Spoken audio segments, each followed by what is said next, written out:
Hi, my name is Barry Sterling Mitchell. I produce the Sterling Pro Football Net Point Power Rankings and the Bias Plus Reports, and this is Ben and Barry on football. Hello out there, this is Ben Dickerson, your co-host.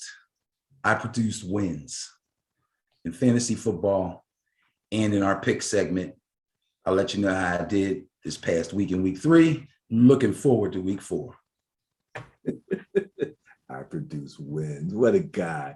Well, let me quickly tell you a little bit about Ben because, again, if you're new to the show, if you haven't been here, you're like, who are these two guys? Number one, Ben Dickerson and I have been friends and football friends for pushing up around 40 years now. We played together in local leagues and things of that nature. So we've just been all about football. We're just number one football fans. Ben's a Giant fan.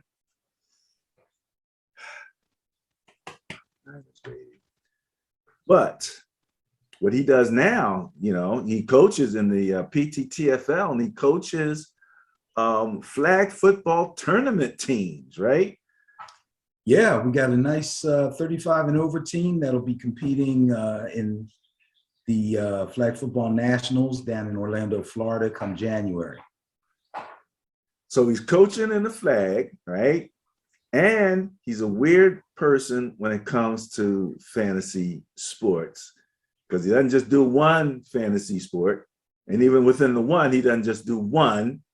He does multiple, and he does multiple within the multiple. Explain what I'm talking about. Which is part of the reason why we're starting at the time we are, because I had so many teams I had to go over, and I've been very busy this week doing other things. So my fantasy teams have to be looked at, obviously, before the Thursday night game. It's Wednesday today, so I had a lot to go over. I had some trades to offer, some trades to look at. Had to add a few players, drop a few players, and prepare myself for this week's games. The problem with that is I have about 40 teams. So luckily for me, though, fantasy baseball is now over, so I don't have to deal with those. It's strictly football now.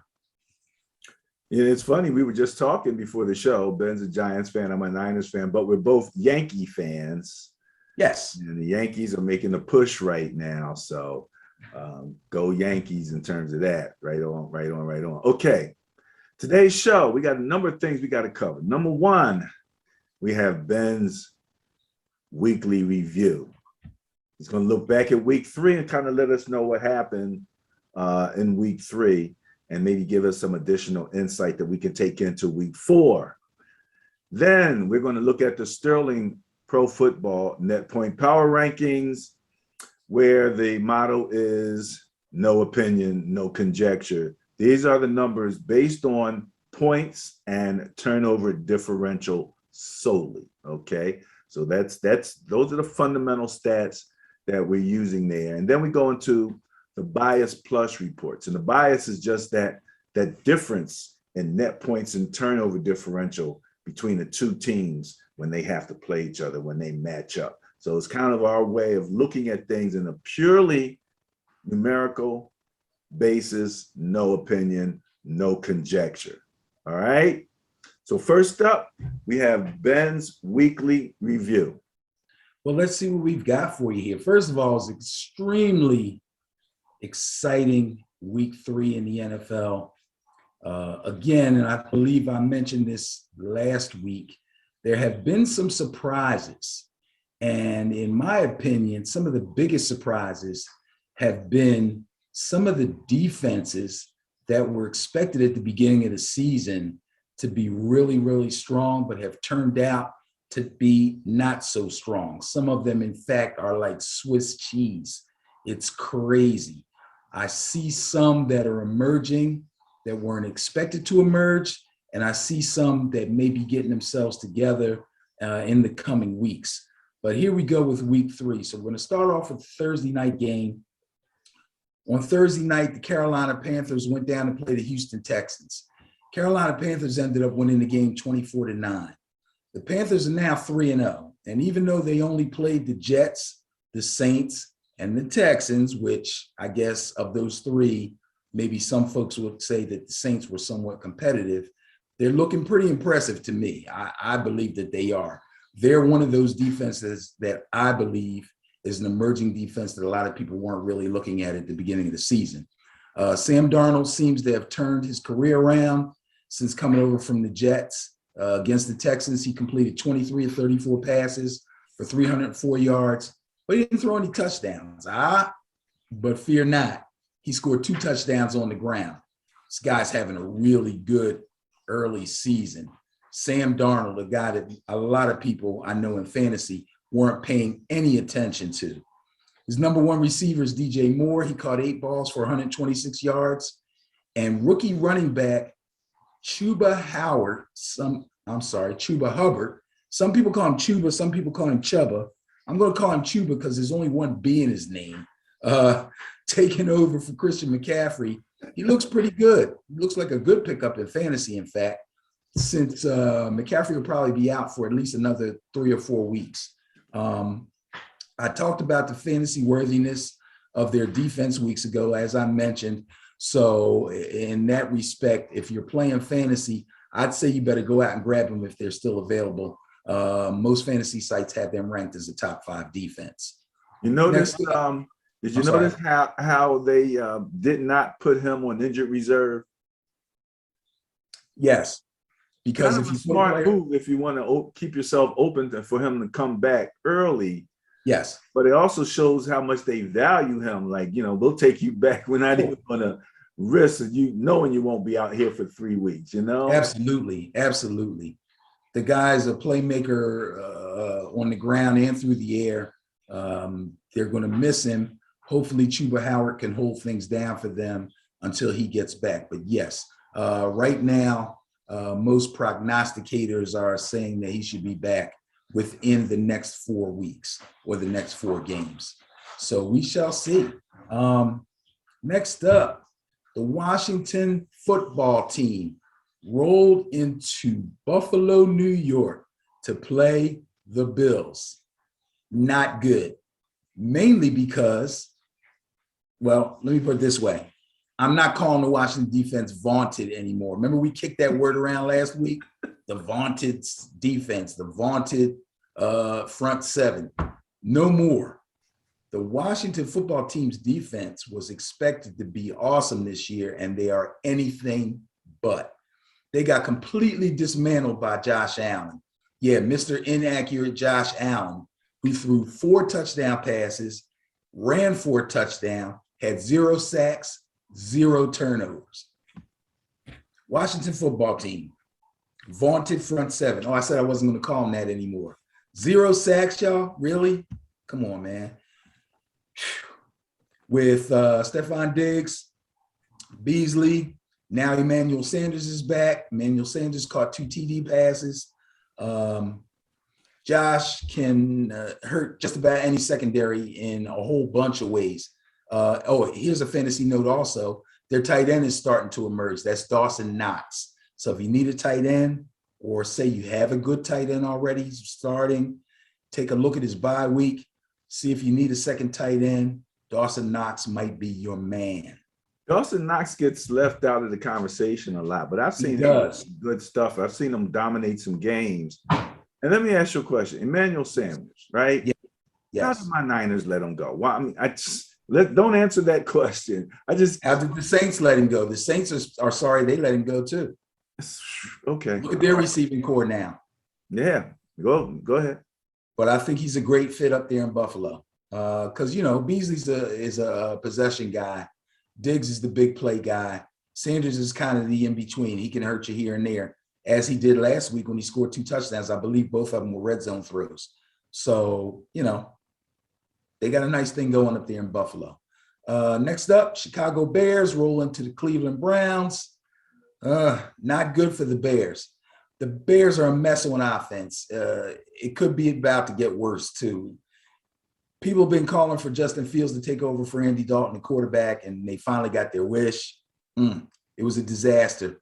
Fields got sacked 9 times, ladies and gentlemen, 9 times, and came out of it with a hand injury. So I guess Nick Foles is on deck. Nick Foles. Baker I actually was listening. I'm more confused because I'm not sure. It did not sound to me like the coach was saying Nick Foles was on deck. He's not going to say that. That's part of the mess. Okay. So I believe that the whole idea was for Andy Dalton to just hold it down, and they were waiting for him to either get injured or to really, really stink, and then they were going to come with Fields. Foles is an afterthought. But then it happened. Dalton got injured. They put Fields in there, and he got destroyed. Now he's got a hand injury. Now, I don't know how bad it is. I think right now they're saying he's questionable for the game this week. Depends on how he practices this week to see if he's going to play or not. If he can't play, they have no choice. They have to go with Nick Foles. Dalton's still down. So that's where they're at right now. I have to assume Nick Foles is a better option. Not necessarily. If Justin Fields took 9 sacks, what do you think Foles is going to do? Get rid of the ball real quick and know where to go right away. That is his only chance. That'll do it. That'll do it. That'll do it. I'm watching these guys do that all day. But I understand, the lure of Fields. And if Foles can't do it, why is he there? Well, here's the problem. Because he's third string, he's a backup. Okay? They brought Dalton in to start the season. They drafted Justin Fields to be the quarterback of the future, the near future. Foles is just the third guy. See, they're not expecting nothing great out of him. We have conversation, but I'm not going to hold it up for that. What's up next? Well, let's move on to the Browns because they did win the game pretty handily. Obviously, their defense played really well. They got 9 sacks. Baker Mayfield doesn't look really great, but offensively, the Browns have been pretty consistent, even with a bunch of injuries and underachieving by their receiver core. That's been really hard on them, especially when Landry went down. But OBJ is back. Odell Beckham is back. He's back. He looked pretty decent. He caught 5 out of 9 catches, or had 5 catches out of 9 targets. He went for 76 behind his head. No. He did ring up a nice 77 yards, which was good. He wasn't able to find the end zone, but that's okay. Obviously, Nick Chubb and Kareem Hunt are going to continue to lean, are going to continue to keep the running game going. And the team is going to lean on those 2 guys in the running game and their really strong pass rush. Their secondary isn't great, but their pass rush is really, really heating up. So that's going to make them a tough game, no matter who they play. Next up, the Baltimore Ravens. Baltimore Ravens go up to Detroit to play the Lions. They end up winning the game 19-17. This was a much tougher game for the Ravens than I believe people thought it would be. I'm sure it's a lot tougher than the Ravens expected it to be. The Lions defense gave a sneaky good effort against the Ravens, and they almost pulled out the win thanks to three dropped touchdown passes by Marquise, don't call him Hollywood anymore, Brown. Sad. But who said to watch out for them Lions? Who said those Lions were going to be spunky? You did say that. Yes, I must give you credit when you said watch out for the Lions. I don't think they're that scary, but they did sure enough sneak up on the Ravens. Now, Baltimore usually has a dependable run game. Seems to be in a bit of disarray right now. I don't think they really know who to trust between Latavius Murray and Tyson Williams. But the one person they know they can trust is Lamar Jackson. Unfortunately, if they lean too hard on Lamar in the run game, which they use him on design runs, which I know you don't like particularly, I think it takes away from his passing. And it also doesn't give any of the running backs a chance to really get in rhythm. You got to give these guys carries. If you're going to be a run-centric team, your running backs have to be a big part of that and should be a bigger part of it than your quarterback. But, that's something we'll be discussing for a long time. It could be a problem going forward for the Ravens, but they got the win on an NFL record 66-yard field goal by Justin Tucker. He also made another one that was 50-plus yards during the game, and he was 4 out of 5 total. So Justin Tucker right now looks like the number 1 kicker in the NFL, and he now has the NFL record for the longest field goal ever. It's 2 records if you consider it the longest doink. Because it doinked. Yeah, it was a doink. It was a doink. It doinked off the crossbar, though. Doinked off the crossbar and went in. It's the ones that doink off the uprights that are dangerous. Because they seem to like fly to the side. But the one off the crossbar going in that direction, if you're lucky, which I'm sure he was, it went across. The football bounces in weird ways. Yeah, man. That's that crazy oblong ball. Crazy. So next up, Indianapolis Colts, who are beginning to struggle, had to go down to Tennessee to play the Titans. They ended up losing the game 25-16. Titans might be in a little bit of trouble because A.J. Brown, excuse me, tried to go, but he couldn't. His 2 surgically repaired knees are starting to give him trouble. Those soft tissue injuries are tough. You start to wonder now, did he come back a little bit too soon? I know he didn't play any preseason games that I can remember, and I thought they took pretty good care of him during camp. But his knees are starting to bother him again. That's a problem. Julio Jones barely played in the second half of the game.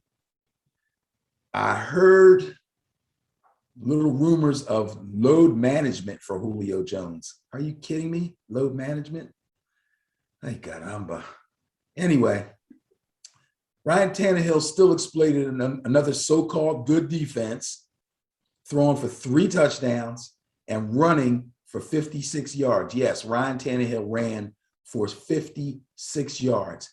Now, he did throw 2 interceptions. One of them went off of a receiver's hands, which ultimately killed a red zone chance for Derrick Henry. But the top running back in the league had 31 total touches. He brutalized the Indianapolis defense for 144 total yards. Yes, everybody out there, every defense in the NFL, your worst nightmare has come true. Derrick Henry does not only just run the ball, he can now really catch the ball really well, and they're feeding it to him. That makes him even more dangerous.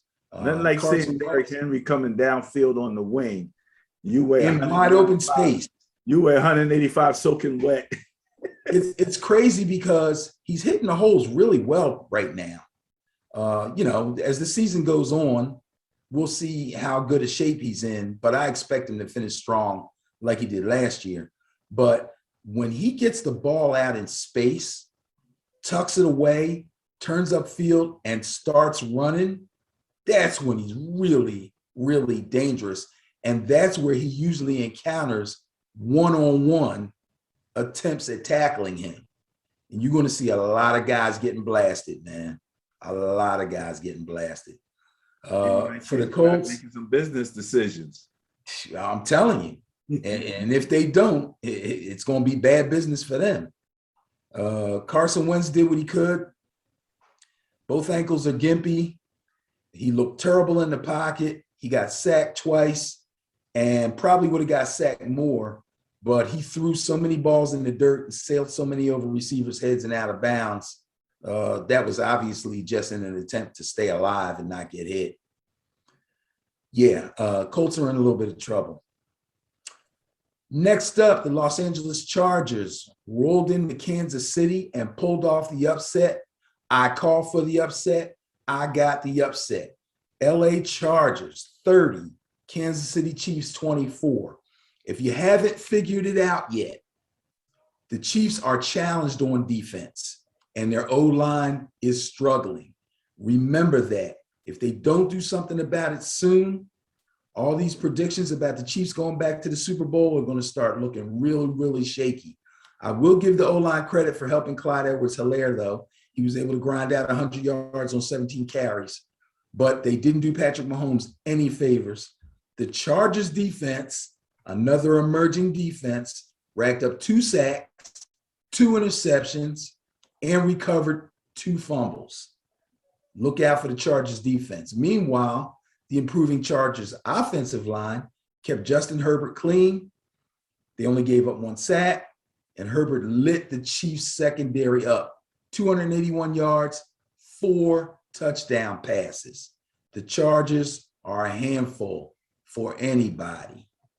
Hey, Ben, 2 things I Yes. saw in that game. Number one of those interceptions that Mahomes had was one of those no-look throwback, right? The guy was wide open. It just went off of his hands. Yeah. You know, and it's even surprising how much velocity it had, considering that the awkward angle that he threw it to him. Had he caught that, it'd been one of the great, highlights in the game, and that would have been a highlight big time. Yeah, we Another thing- marvel. Huh? We marvel at some of these throws that this guy makes over his head, left-handed, no look, behind his back, and all this stuff. But they're not miraculous if they don't catch him. I mean, he obviously can get it there, but Oh, we saw that in the Super Bowl, right? exactly. Getting it there. Exactly. But It's when you think about it, it's a dangerous way to live, though. It's a dangerous way to live. Even if you're on target, mixing off-platform throws with velocity sometimes is not the best formula, especially when you do that no-look stuff. You catch people by surprise, ball goes off their hands, it's a pick, you got problems. So, that's one thing. The other thing I wanted to say is Justin Herbert is looking more and more like an anomaly as a rookie quarterback who is having success. He's a second-year quarterback now who has had success, and his success is continuing. It's continuing, but again, just the concept of a rookie. Yeah, last year he was a rookie. This is his second year. But as we're looking more and more at the rookies who are getting a chance to play, he really looks like he's head and shoulders above all of the other first or maybe even second year, if you include Hurts as a second year or Love as a second year. Looks like he's established himself as really a step above. You could probably safely say that Hurts is the closest second-year guy to being an actual rookie in the sense that he didn't start that many games last year. But there's no rookie quarterbacks in this class that's anywhere near having the type of rookie year that Herbert had. Not even close. This guy hit the ground running right out of the locker room after somebody tapped him on the back and said, "Oh, by the way, bro, you're starting." and had no first team reps in practice that week. You kidding me? It's more, that's what I'm saying. It's as we look at these rookie quarterbacks, what he did seems that much more amazing to me. No, he's making them all look really bad. That's for sure. You know what I'm saying? Okay. All right. Next up, and I thought this game would be a little bit better than it was. New Orleans Saints 28, New England Patriots 13. What happened to the New England defense? That was another defense that was supposed to be pretty good this year. I don't know. But I think most of their problems look like they were on offense. Rookie quarterback Mac Jones was forced to throw the ball 51 times. That is far too many passes for a rookie quarterback on an okay offense.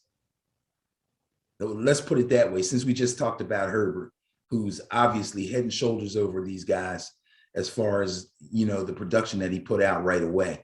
This guy had to throw the ball 51 times.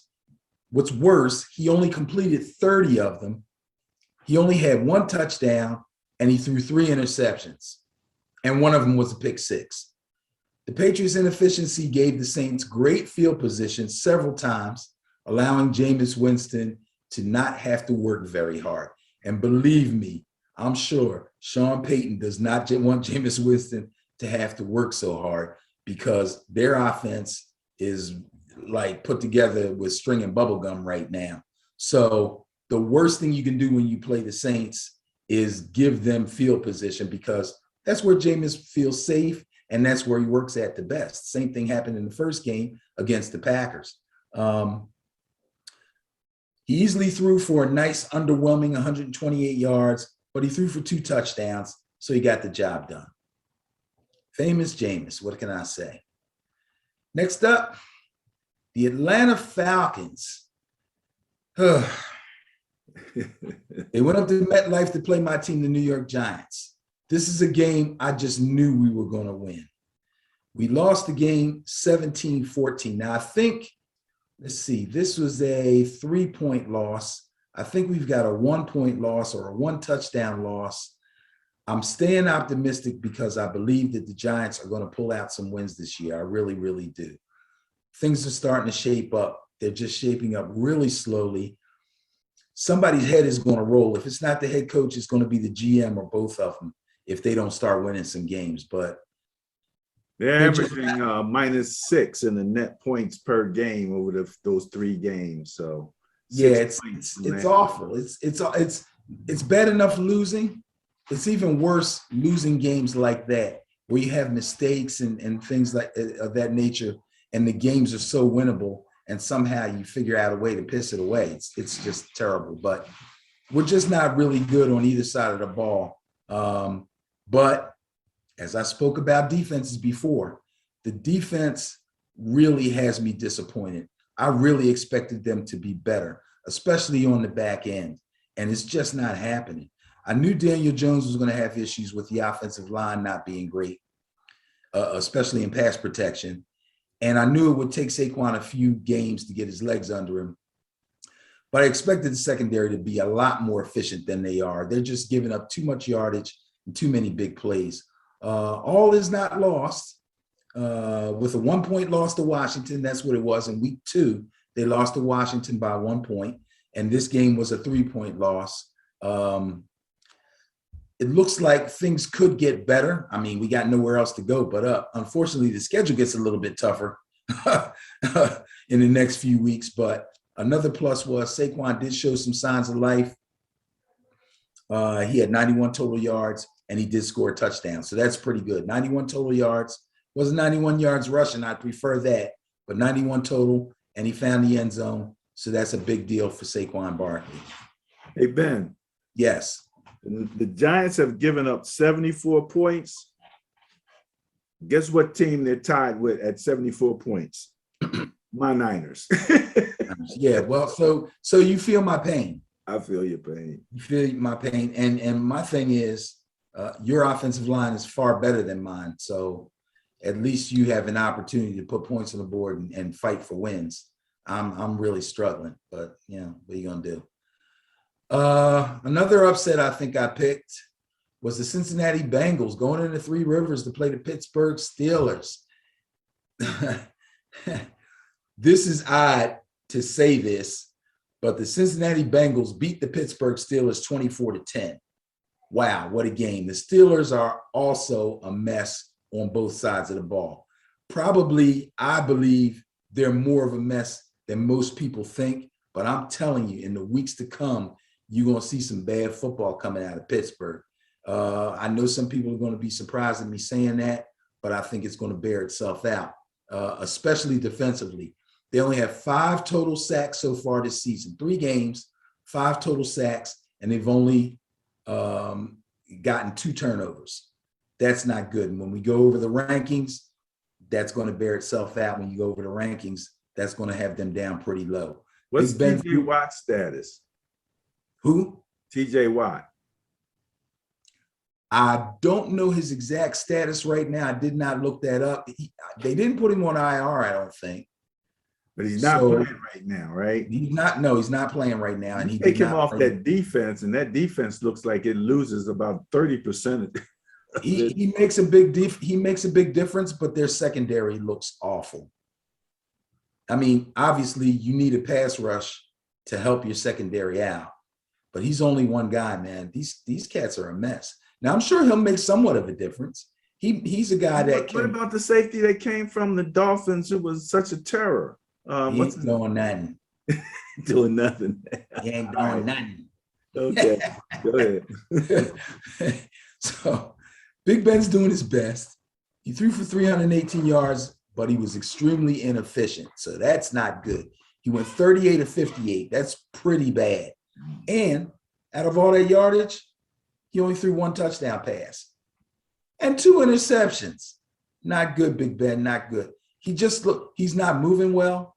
He looks old. He looks like he really aged. I'm thinking, okay, last year he was coming off the elbow surgery.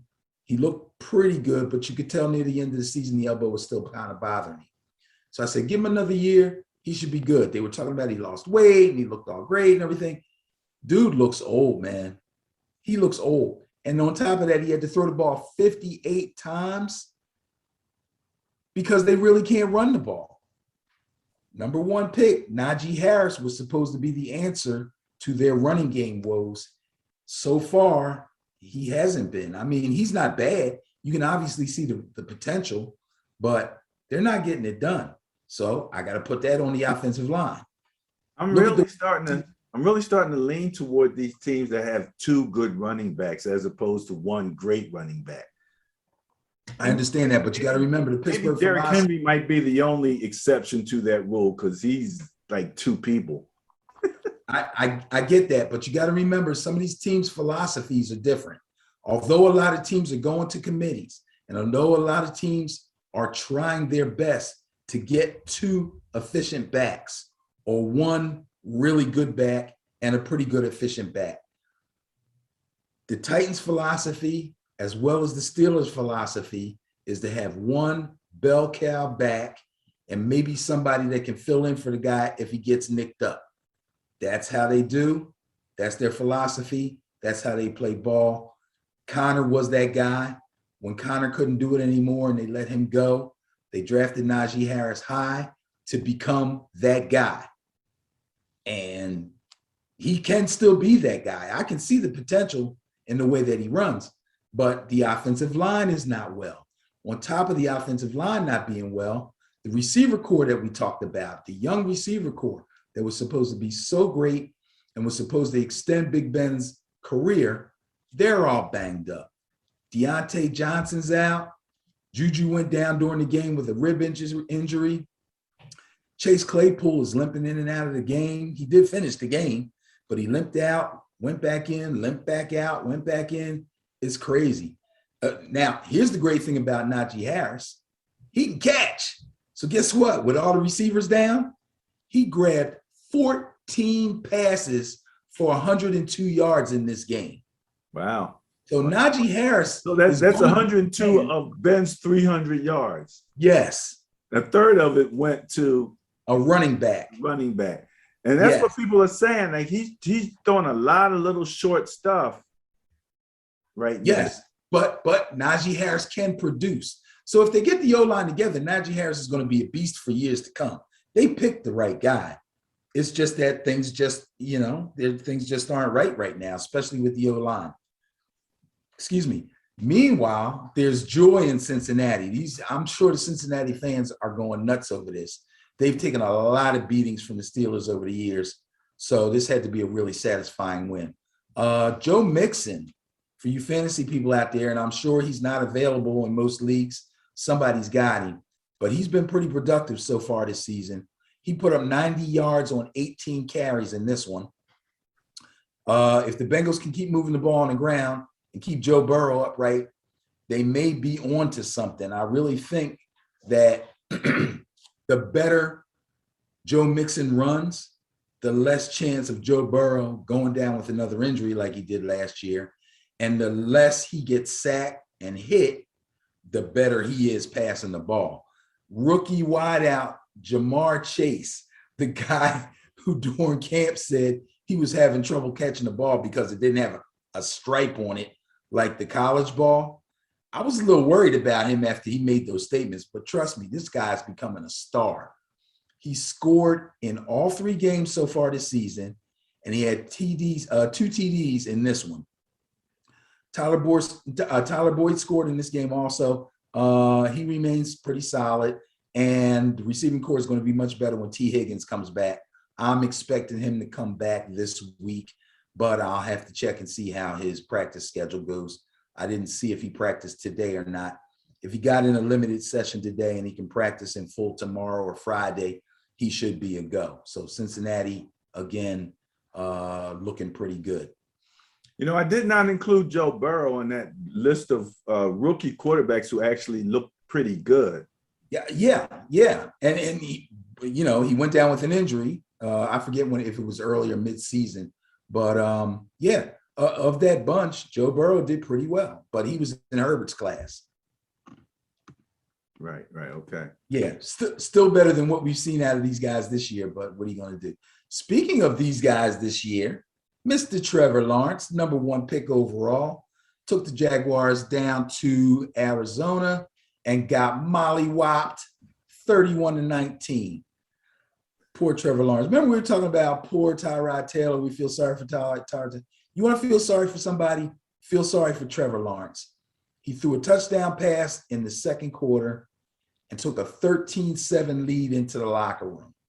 Urban Meyer must have been jumping for joy. He probably gave the greatest halftime speech he's given since he's been in the NFL. In the second half, the Cardinals hung 24 on him, and they won the game going away. No defense, bro. No defense. Rifle arm, Kyler Murray. Defense for. Wait a minute. No, that's not solid. That's down there. Okay, I'm sorry. I'm thinking about the Jets. You're talking about the Jaguars. Yeah. Well, there's no defense with the Jets either, but we'll get to them later. All right. We said rookie coach for the Jaguars, rookie quarterback, rookie coach, and we didn't even name the defensive coordinator. So, yeah, well, highly touted rookie coach, number 1 pick overall rookie quarterback. Okay, so they get no slack. They get no slack. Meanwhile, Kyler Murray had another stellar day. I know you like Kyler Murray. You don't want to say you do because he's in your division, but Kyler Murray is rocking out, brother. He's rocking out through the air and on the ground. Now, he did throw an interception in this game, and he didn't throw for any touchdowns, but he was 28 of 34 for 360 yards, 16 yards. That's nothing to sneeze at. And he ran in his 3rd rushing touchdown of the season. So Kyler Murray can hurt you. 34 passes. Wow. Yeah, 28 out of 34, 316, and a rushing touchdown. So he can hurt you any way you want. Here's a fantasy note. Talked about James Conner when he was with the Steelers. Steelers let him go. He looked washed up. But guess what? He seems to be coming back. He had a pair of touchdowns. Both of them were red zone runs, probably from 5 yards in. Not that big a deal, and he's not getting a lot of yardage. They're basically going to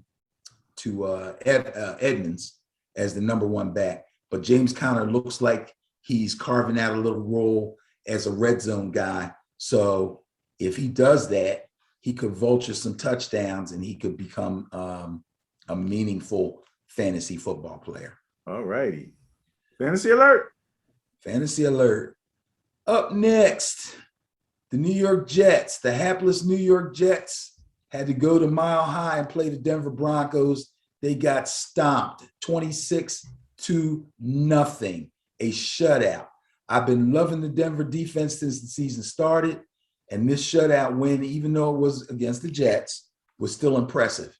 Listen to this. They had 5 sacks, 2 interceptions, 6 tackles for loss, 3 3-and-outs, and 2 stops on 4th down. No matter what the Jets tried to do, there was nothing they could do. It's a shame. Now, people might say, well, Denver, they're going to be okay.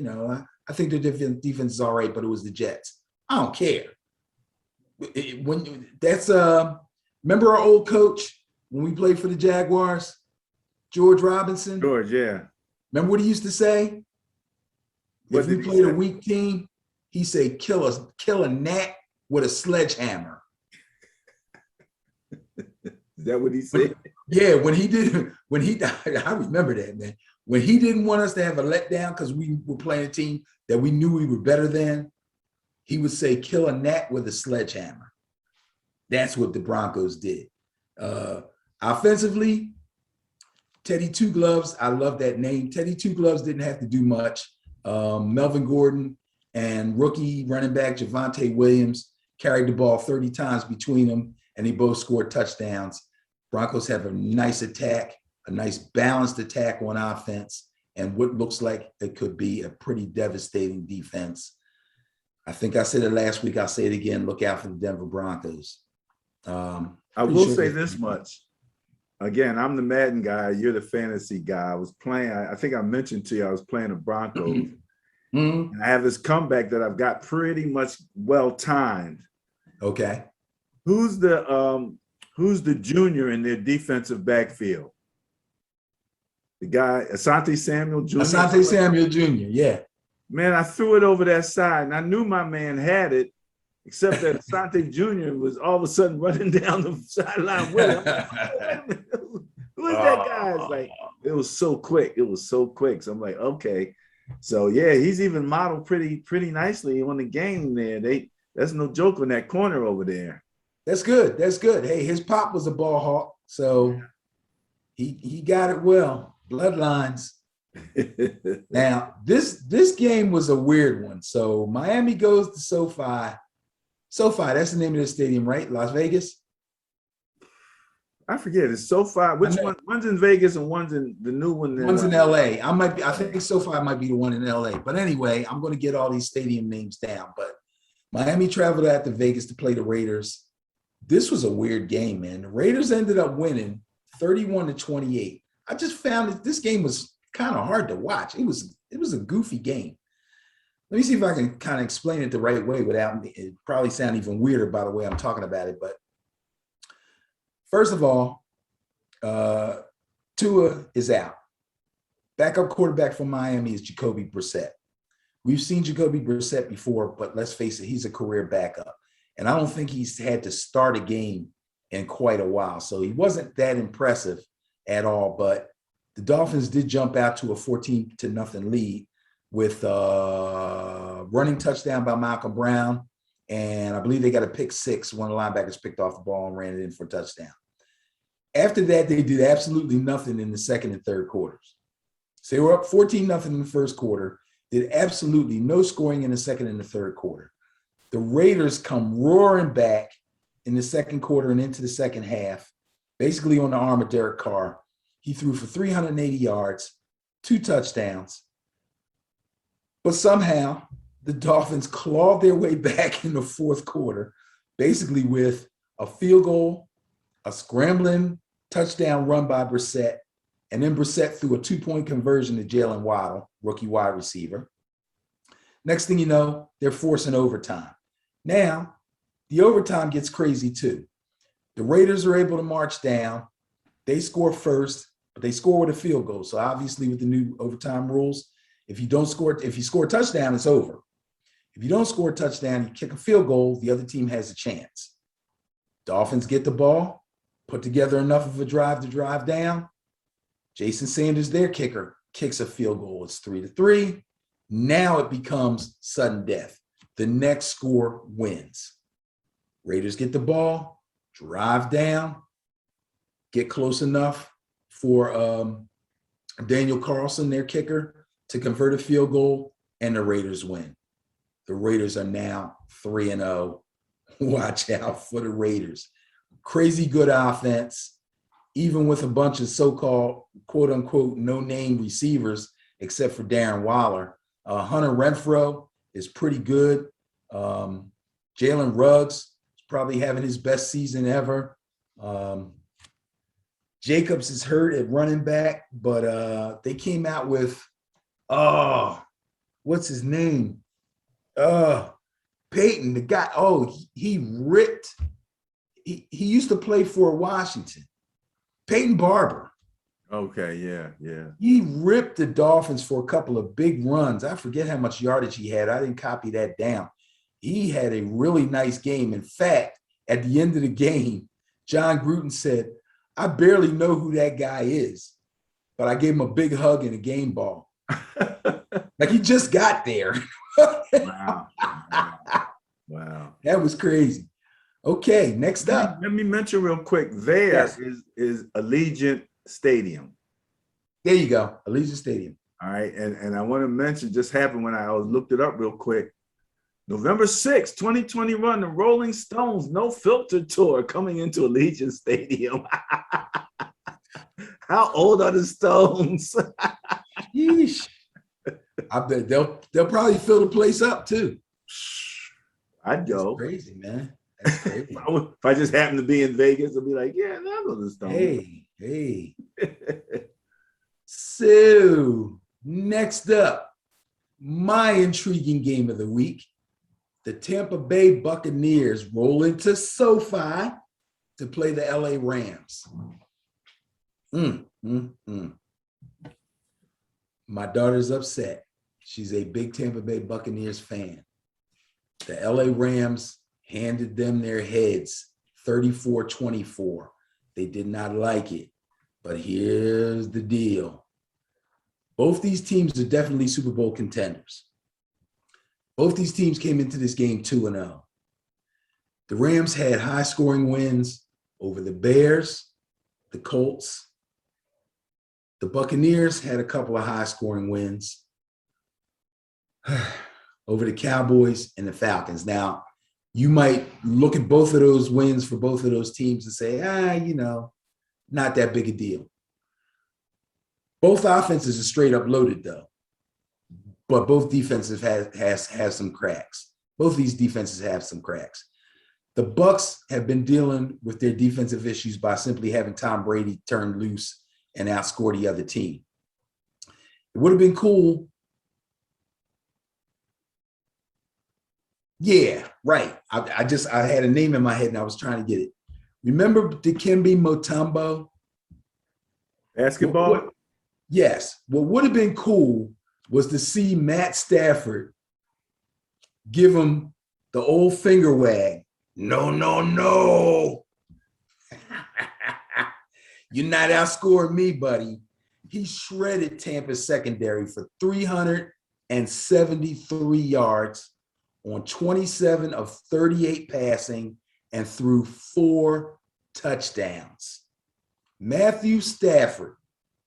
Thank God you're out of Detroit, right, buddy? Way to go. Tom Brady tried to hang in there. He ultimately threw 55 passes, which is, it may or may not be a problem if they don't fix their defense, especially the secondary. But he only completed 41 of the 55 passes, and he only threw for 1 touchdown. Not good enough, bro. Not good enough. Could be trouble in Tampa Bay. I don't know. I don't want to say it just yet, but I guess I just kind of said it. So let's see what happens. This was also my intriguing game of the week. Okay. So I went back and I rewatched it. And it was interesting that in the first quarter, neither team could really get on track. They were not operating efficiently. Yeah, they were like throwing body blows. Yeah, they were off. They were off here, off there, off there. Matthew Stafford was off in his passing, but Sony Michel, do you have his stats there for rushing? Because they were giving the Bucs a steady dose of Sony Michel, and I think it helped open up the passing game. Cooper Kupp. Yeah. Well, that's why they brought Sony Michel there. So, when Akers went down, Cam Akers went down early, they were left with only Darrell Henderson. Darrell Henderson had previously been a part-time starter / third down back. So they knew they needed insurance. When the Patriots let Sony Michel go, they quickly snapped him up. But people were questioning whether Michel could actually beat Henderson out as the starter or be a third down back for him, because Sony Michel doesn't catch the ball well, or at least hasn't been used to catch the ball. If I remember correctly, he did have a couple receptions in this game, as well as actually running really, really well behind their offensive line. So he's come right in, learned the plays, and gotten in sync with the offensive line really quickly. And that's important to have that rapport between a running back and his offensive line. So they seem to have mastered that pretty well. When Henderson comes back, that's going to be a really nice 1-2 punch, probably better than most people suspected. He missed Deshaun Jackson a few times before he hit big. And the one big time, the safety fell down. And Deshaun Jackson probably was scared. And could be, but Deshaun Jackson's funny because he's running in for the touchdown. And remember the one time when he was with the Eagles, I guess, and he was, instead of running right on into the end zone, he starts running parallel. Yeah, he runs parallel to the goal line before he goes. That's like his little signature move. He's still doing that stuff, man. Yeah, that's the equivalent to Tyreek Hill with the peace sign. Is that what it is? Yeah, he throws up the peace sign because he knows you can't catch him. And Deshaun runs parallel to the goal line when he knows nobody can catch him. The other thing that's funny about Deshaun is that the announcers or when they're doing the highlights and they're talking about him, it's just matter of fact how they go, yeah, he's doing some amazing things, but we just don't know how long he's going to be around because he's got a history of not playing a full season. And it's just it's de facto with the press, with the media now. They just assume that he's not going to be there the full season. Right. And anybody can Google his career and look at it and see that that's a fact. But he has now landed in a place that's perfect for him. He doesn't have to be the number one wideout. He doesn't have to play a lot of snaps. And he's gotten himself healthy enough to where his legs are good and he hasn't lost any speed at all. That was the surprise to me. I didn't he's still fast. Be able to maintain the speed. I thought he was losing a step or two at this point. Oh, yeah. And with the receiving core that they got Robert Woods, they got Cooper Kupp, who's having an amazing season so far, and they got a guy named Van Jefferson, who's pretty nice. Tight ends are good. Higbee, right? I believe it's Higbee. Bro, he doesn't even have to play. Deshaun, he doesn't even have to be a take the top off guy. They bring him in when they feel like this is a down and distance situation where we know we can beat them deep. Deshaun, go get him. Hey, but guess what I saw? I saw Deshaun run a quick underneath pattern. They got the ball to him real fast, and he ran past about 3-4 people. Yeah, so, he is still being used for some underneath stuff. Okay, you'll need 2 more haircuts by the time you see that again. We'll see. Okay, bro, come on, bro. I'm talking nice about him. He actually, I'm gonna give him but so much credit. Running those patterns, and there he goes, brother. I'm not going to give him that much credit. They do that again, and somebody pops him, and he'll be out until week 12. Come on, man. You know his history. Be smart. I didn't call the play. It's genius coach. Right. No, I'm not talking to you. I'm talking to the coach right now. Be smart. Sheesh. All right. Okay. So one of your division foes took a little bit of a beating there. They went down. Seattle Seahawks lost to the Minnesota Vikings 30-17. Listen very carefully to this, especially the last part of it. This game was a disaster for Russell Wilson and the Seahawks. He was mediocre for him. These stats might be pretty good for somebody else. But for him, 23-32, 298 yards. He only threw 1 touchdown. Chris Carson played pretty well. He had 20 carries. He took them for 80 yards. He scored a touchdown on the ground. And the touchdown run was a 30-yard run. So Chris Carson's playing really well. I have him on a lot of my fantasy teams. I really love Chris Carson. Both of those scores were in the first half, and the Seahawks never saw the end zone again. Unbelievable. The defense has been poor all season. So the last guy they wanted to see was the freaking red hot Kirk Cousins, your favorite quarterback, your favorite whipping boy. Hey, man, I had to say that Kirk Cousins was red hot. Kirk Cousins is on fire, bro. He's on fire. He was as sharp as ever. He was 30 of 38. Even when Kirk Cousins threw something as he was getting smacked upside the head. He threw it with enough touch to get it to the man, and he completed Yes. the pass. And a couple of times I'm like, I think he was a little lucky there, but it worked out real good. But other than Well, that, he was on fire. He was getting it done. And that running game. yeah, I'm going to get to that. 30 or 38 ain't luck, though. 320 yards, 323 yards, 3 touchdowns, no turnovers. None. He's got multiple touchdown passes in all 3 games so far this season, and he now has back-to-back 3 touchdown games. But wait, how about this? Star running back Dalvin Cook missed the game with an ankle injury. He was replaced by Alexander Madison. This happened last year also. Madison came in and played extremely well when Dalvin Cook was out. And this time he did it again. He exploded for 112 yards on 26 carries. And he caught 6 balls for another 59 yards. Here's the crazy thing. Remember we were talking about team philosophies with running backs? Yeah. The Vikings are the same way. Single back. Single back. When Dalvin Cook comes back, Alexander Madison goes to the bench. He will get maybe 3, 4, 5 carries a game.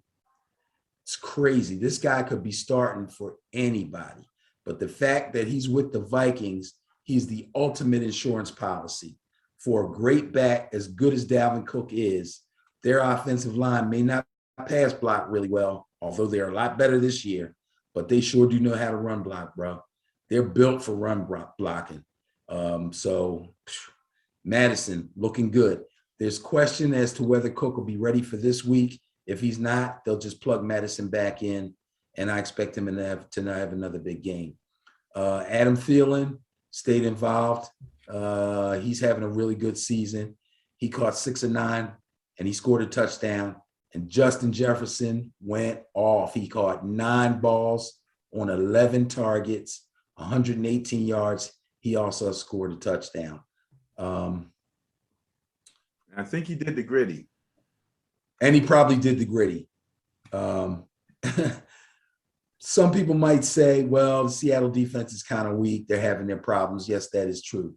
But Cousins has weapons galore, and he's using them. The Vikings are a problem right now. I can't wait for the Green Bay Minnesota game, which I haven't looked at the schedule, but that one's going to be intriguing. Next up, your boys, the San Francisco 49ers. They hosted the Green Bay Packers. It's a shame they couldn't have hosted the Green Bay Packers in week 1 when they didn't have their stuff together, because they sure do have it together now. This was a pretty wild game, actually, with a lot of back and forth. But if you really look at it, the difference between it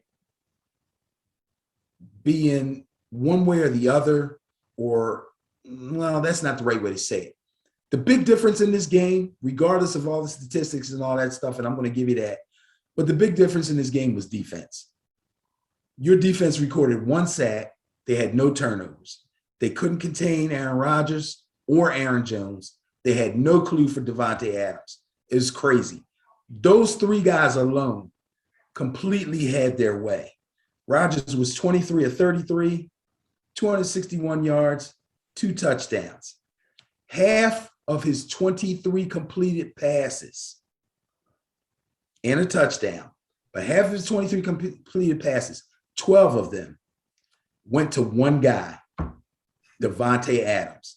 People ask me, we had the debate, oh, who's the best receiver? People are like, Hopkins, Stephon Diggs. It's Davante Adams. Did y'all not see what he did last year? This guy caught half of the completions thrown by Aaron Rodgers in one game. He can't be covered. He can't be covered. Aaron Jones was his usual steady self, 19 carries, 82 yards, and a touchdown. Packers are starting a with nice face on the same side that Richard Sherman is no longer at.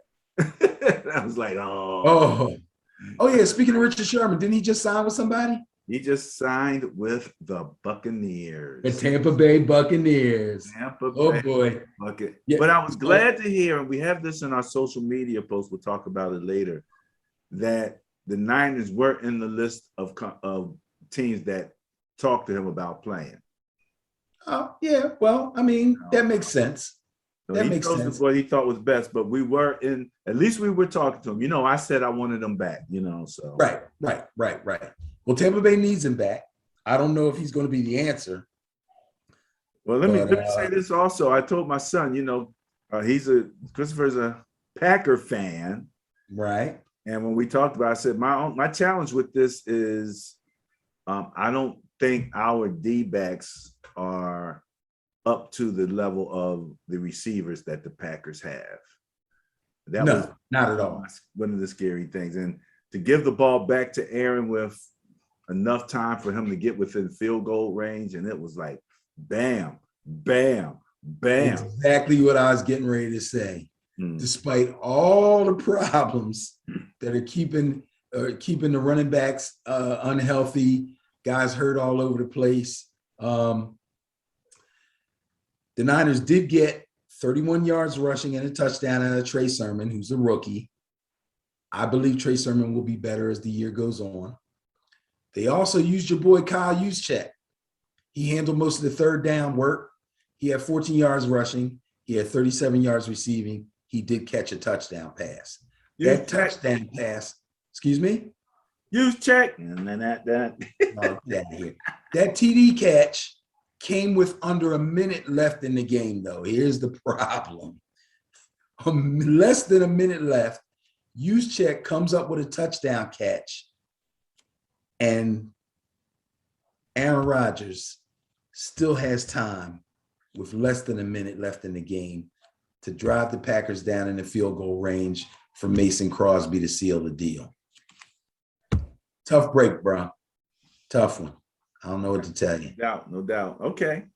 All right. And last but not least, on Monday night, Philadelphia was all a Twitter, ready for this game as they went down to Texas Stadium. No, I'm sorry, AT&T Stadium to play their hated rival, the Dallas Cowboys. I saw all kind of crazy predictions for this game. I saw people making crazy bets. Philadelphia fans really, really love their team. I think they got a little dose of reality here at least as far as the division is concerned. The Dallas Cowboys smacked them boys 41-21, and it wasn't even that close. I think the most egregious thing about the Eagles was the fact that they came out of the gate passing the ball. I don't know where they got this idea that they were just going to be able to just roll right out into the game and start throwing the ball. If I remember correctly, they won the toss and they deferred. And Dallas rolled down and scored first, right? Yes, right. And then they came out firing. I'm like, whoa, what's going on? Well, I'm thinking to myself, if they're starting off the game like this, they're probably trying to really impress upon the Cowboys that they believe that they can beat their secondary, that they can get downfield and move the ball quickly, and they can score just as well as the Cowboys can score, because that's what the Cowboys are known for. Unfortunately, the game got a little bit away from them. They never got to the running game. At a certain point, they weren't even able to establish a running game. There was times when they did score a touchdown and seemed to be somewhat within striking distance as far as how much time was left in the game. But again, they still never really even tried to run the ball. And in essence, they got killed. I mean, Jalen Hurts was 25 of 39 for 326 yards and 2 touchdowns. He ran 9 times for 35 yards, which if you're going to run, and he's a pretty good runner, on design runs, you got to do better than that. A lot of them were breaking the pocket and just trying to get first downs. His passing yardage was great for fantasy, but it happened mostly in garbage time in the game so it didn't do anything for the Eagles. Dak Prescott, man, what can I say? If they keep this guy healthy, man, he's going nuts right now. Sizzling, 21 of 26. You heard that, right? That's 81% passing, bro. 81% completion percentage. 238 yards, 3 touchdowns. He did have a fumble early that the Eagles recovered for a touchdown. I think it was Fletcher Cox. But other than that, he was flawless. No interceptions, no other turnovers. The Dallas running game has basically turned into a committee by now. They used to sort of kind of believe in the bell cow system, like some of these other offenses we talked about. But Zeke was looking like he was slowing down a little bit, and they have discovered that Tony Pollard is a really good back. So now they're using both of them, and it's got their offense looking even better than it was, even with as well as Dak's been playing. Zeke's been getting better and better every week. He ran 17 times for 95 yards, 2 touchdowns. Tony Pollard had 11 carries for 60 yards. That's 28 carries for 155 yards. Whew. Man, Cowboys are going to be tough to beat. But that was the Monday night game. Zeke looked determined, didn't he? Yes, he did. Well, hey, let's face it. Sometimes some guys need a little fire lit under them. I try to keep remembering, and I remind other people too. I coach flag football. Most of the guys on my team are the same ages as these NFL guys. Early 20s to early 30s. They're all right in that area. So sometimes certain guys need a little fire lit under them. And when Tony Pollard started to work, and they started not only seeing that he could run the ball, but actually giving him carries, and he was producing with them, I think Zeke got a little nudge like, hey, I need to step it up. And he has. And that's a good thing. But they would be foolish not to continue to get Tony Pollard into the game. He's quick. He hits the holes fast. I see him go up the middle and break to the outside. He's leaving linebackers behind him. He's looking really good, man. Nice 1-2 punch. Dallas Cowboys are going to be a problem. Other than that, that's pretty much it for my review of week 3, and I'm looking forward to week 4. That was awesome. Thanks. Make sure, everybody, that you get back to Ben and Barry on football on a weekly basis to get Ben's weekly review. Oh, by the way, I forgot to say this. I won 12 out of 16 games in the pick section last week for this week. So, yeah, I picked quite a few upsets. 12 out of 16 is pretty good. I didn't do the math, but what is that, about 70%? Somewhere up there above, might be above 70. I don't know. Let's see. Okay. Well, in any event, you did well. You did well. Well above. I know people are looking saying, "Oh, Ben don't know nothing about football." Okay. All right. Well above the Bias Plus reports, which we're going to get to in a bit. So, Ben, that was the weekly review, kind of a play-by-play summary of what was going on. Let's look now at the numbers, okay? So, Ben, what we're going to talk about here are the Sterling Pro Football Net Point Power Rankings for week 3. We're going to look at the bottom half of the list in both net points, points for, that's your PF, points against, and our friend Todd, turnover differential. Let's start in column 1, net points. So again, net points is that differential between the points that you scored and the points that you've given up. And as we can see, there are a few teams that are, quote, playoff contenders who are in the bottom half of this list that you would think, okay, these guys shouldn't be there. They shouldn't be, wallowing around with the likes of the Jaguars, but okay. The Ravens are -3. They are tied with the Chiefs at -3. Those are some tough games. And the Seahawks at -4. The Texans have been an interesting team. They played better early on than we thought, but now is Tyler out again? He's hurt, the quarterback for the Texans. Tyrod Taylor? Tyrod. Yeah, he's out. Out again. Titans are, again, minus 13 and 21st place. Here's your Packers at minus 22. Now, we know the Packers have the skew going against them because of the number of points that they lost by in their first game against the Saints. And then again, here's your Steelers and your Giants right there next to each other in the net points. Colts, the Washington football team, right there just above the Lions, the Bears, the Dolphins, Jaguars, and Falcons. So that's the bottom half in terms of net points. Next column over is your points for, where we're looking at the Bengals down to the Bears. As you stated, net points are determined by the points that you score minus the points that you give up. So the 22nd ranked team,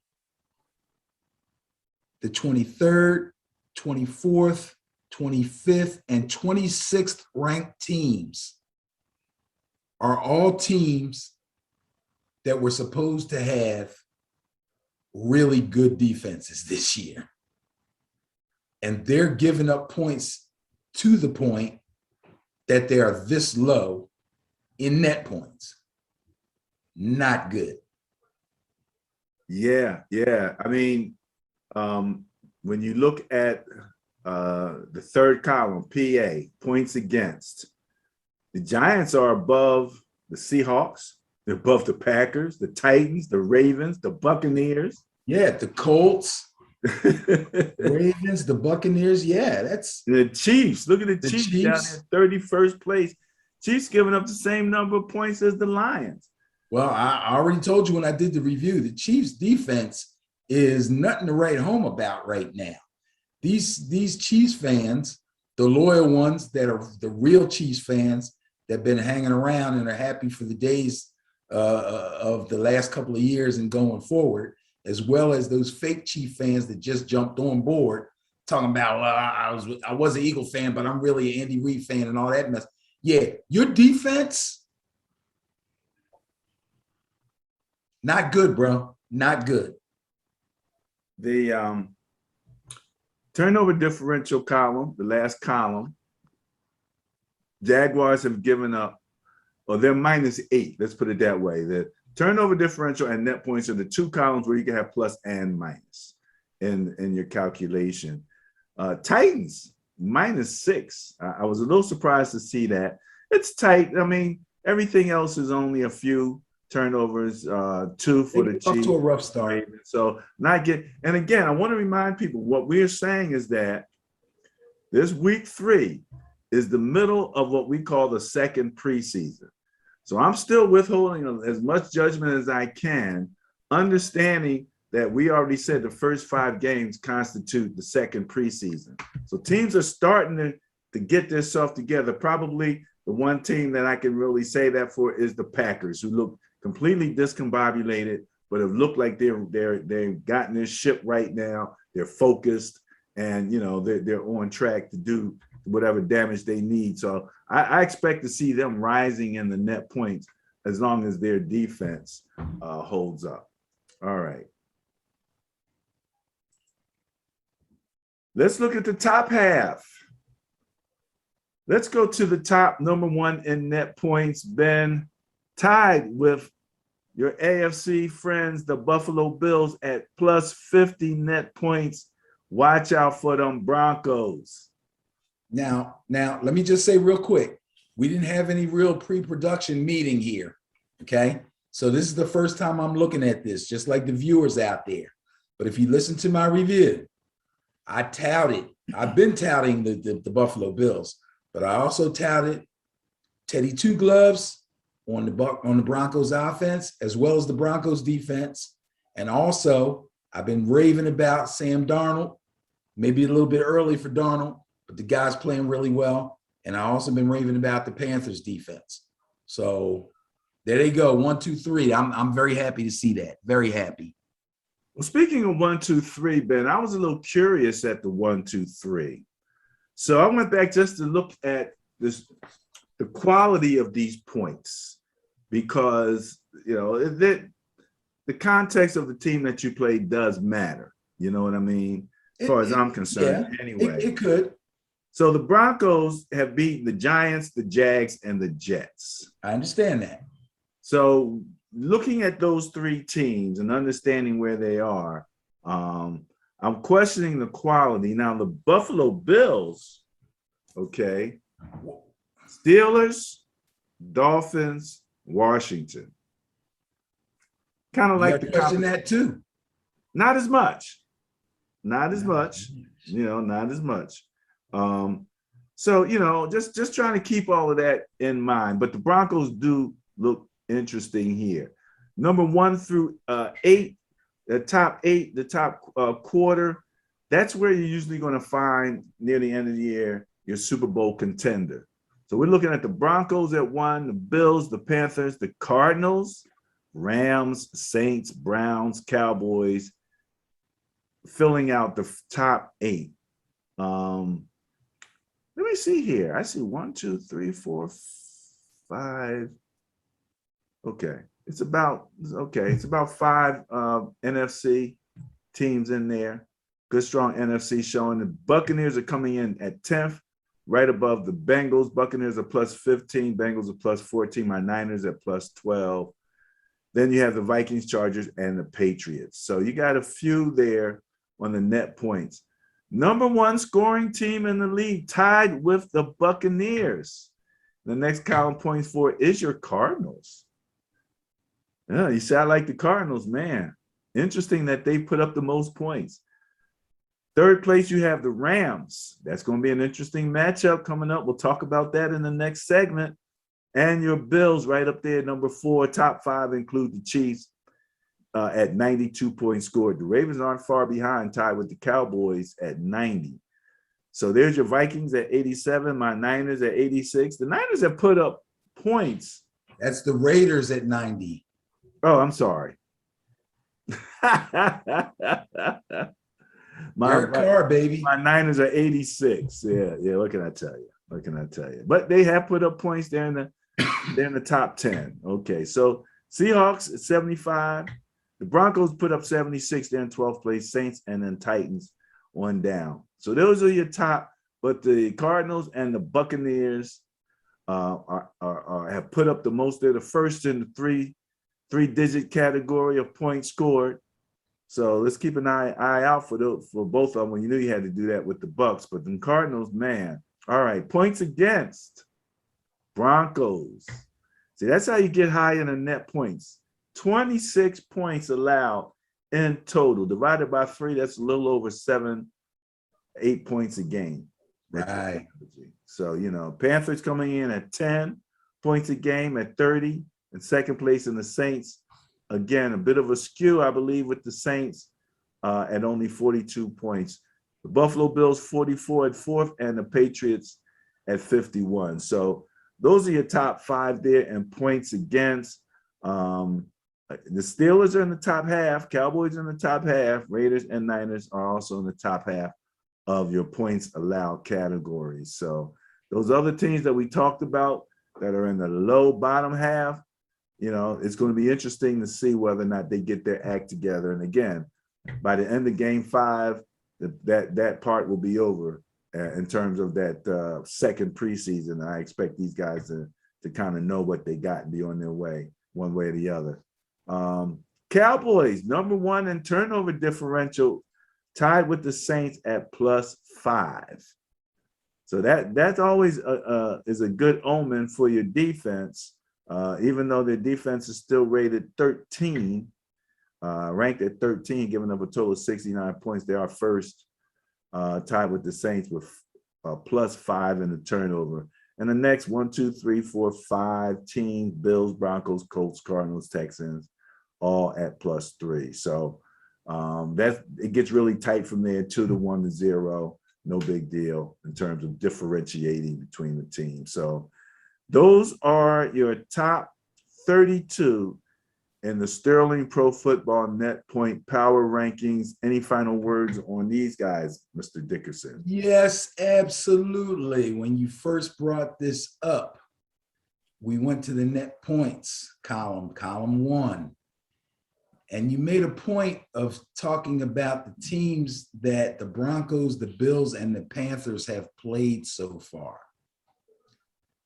Now, do you still have that in front of you? Yes. Broncos played who? Broncos played the Giants, Jags, and Jets. Okay. Although three of those teams are challenged. Who did the Panthers play? Jets, Saints, and Texans. Okay. All three of those teams are challenged, but the Saints, not so much. The Saints are competitive. If you look across the other lines, you'll see points against, they're in the top 5. Turnovers, they're number 2. Buffalo Bills, who did they play? Let me mention the skew is in on the Saints, though. You can say that, but go ahead. Okay, all right. Who's next? Bills? Buffalo Bills. They lost to the Steelers, but they beat the Dolphins and they beat the Washington football team. The Buffalo Bills. Yes. Okay. So you respected those 3 teams that the Bills played more than the teams that the Broncos and the Panthers played. Well, to be quite honest with you, I look at that as a skew.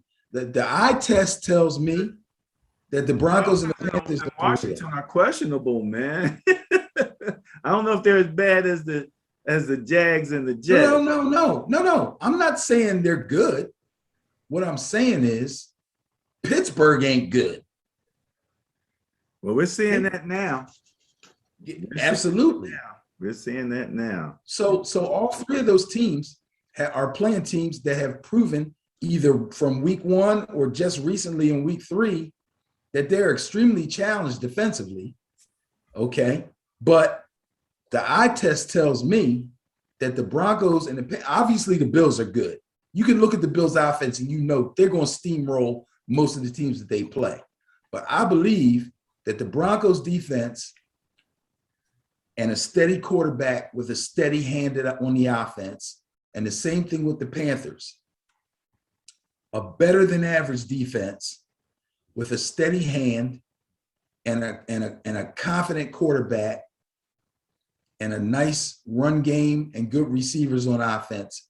The Broncos and the Panthers are much better than people will believe just by looking at their record. It's easy to look at the record and see who they played and say, well, I don't know if they're that good. They ain't play nobody. We'll see. And I could be wrong. We'll see. But my eye test tells me these are teams that are going to have to be reckoned with. Obviously, the Cardinals have to be reckoned with. They have Kyler Murray. This guy can't be freaking touched.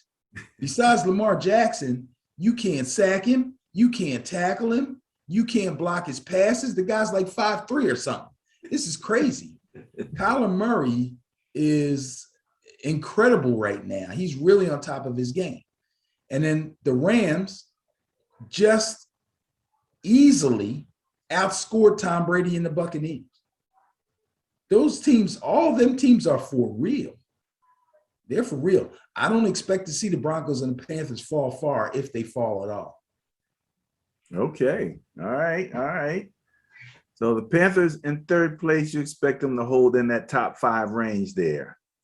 Well, I'm not going to say the whole season they're going to hold there, but I think they're going to scuffle around and be up near the top 8, top 10. Top 8, top 10 by the end of the season. Okay. Yeah. All I mean, right. the only team in the top 10 now that I say is probably a pretender is probably the Saints. Other than that, everybody else got a shot, including the Raiders. Yeah, especially the Raiders. Raiders offense is extremely dynamic. Yeah. Derek Carr's having a career year right now. If he keeps it up, they'll be fine. If he falters a little bit or the defense gets weak and they can't, because he's outscoring people too. The interesting thing about the Buccaneers is, Gronk has always been Tom Brady's security blanket. And as great as Tom Brady is, I always felt that his longevity and greatness was enhanced because he could always go to Gronk. Gronk took a hit, man. I don't know if it's going to affect him down the line in the season, but it'll be interesting to see him operate without Gronk and see if he's as efficient. Everybody's questioning whether— Bro, stop. Please stop. Hey. This is a guy that won Super Bowls with dudes you can't even remember their names. Yeah, He's but got Chris Godwin. not in the last. He's got Godwin and Evans. I know. But Gronk is his security blanket. Oh, stop. Okay. Yeah, all right. Jeez. Security blanket to what point?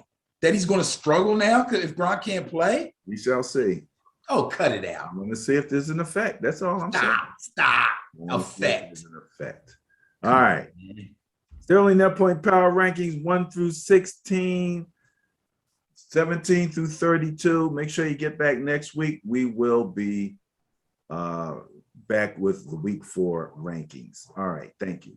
The Bias Plus reports looks at the matchups between the NFL teams and compares them in 2 main areas.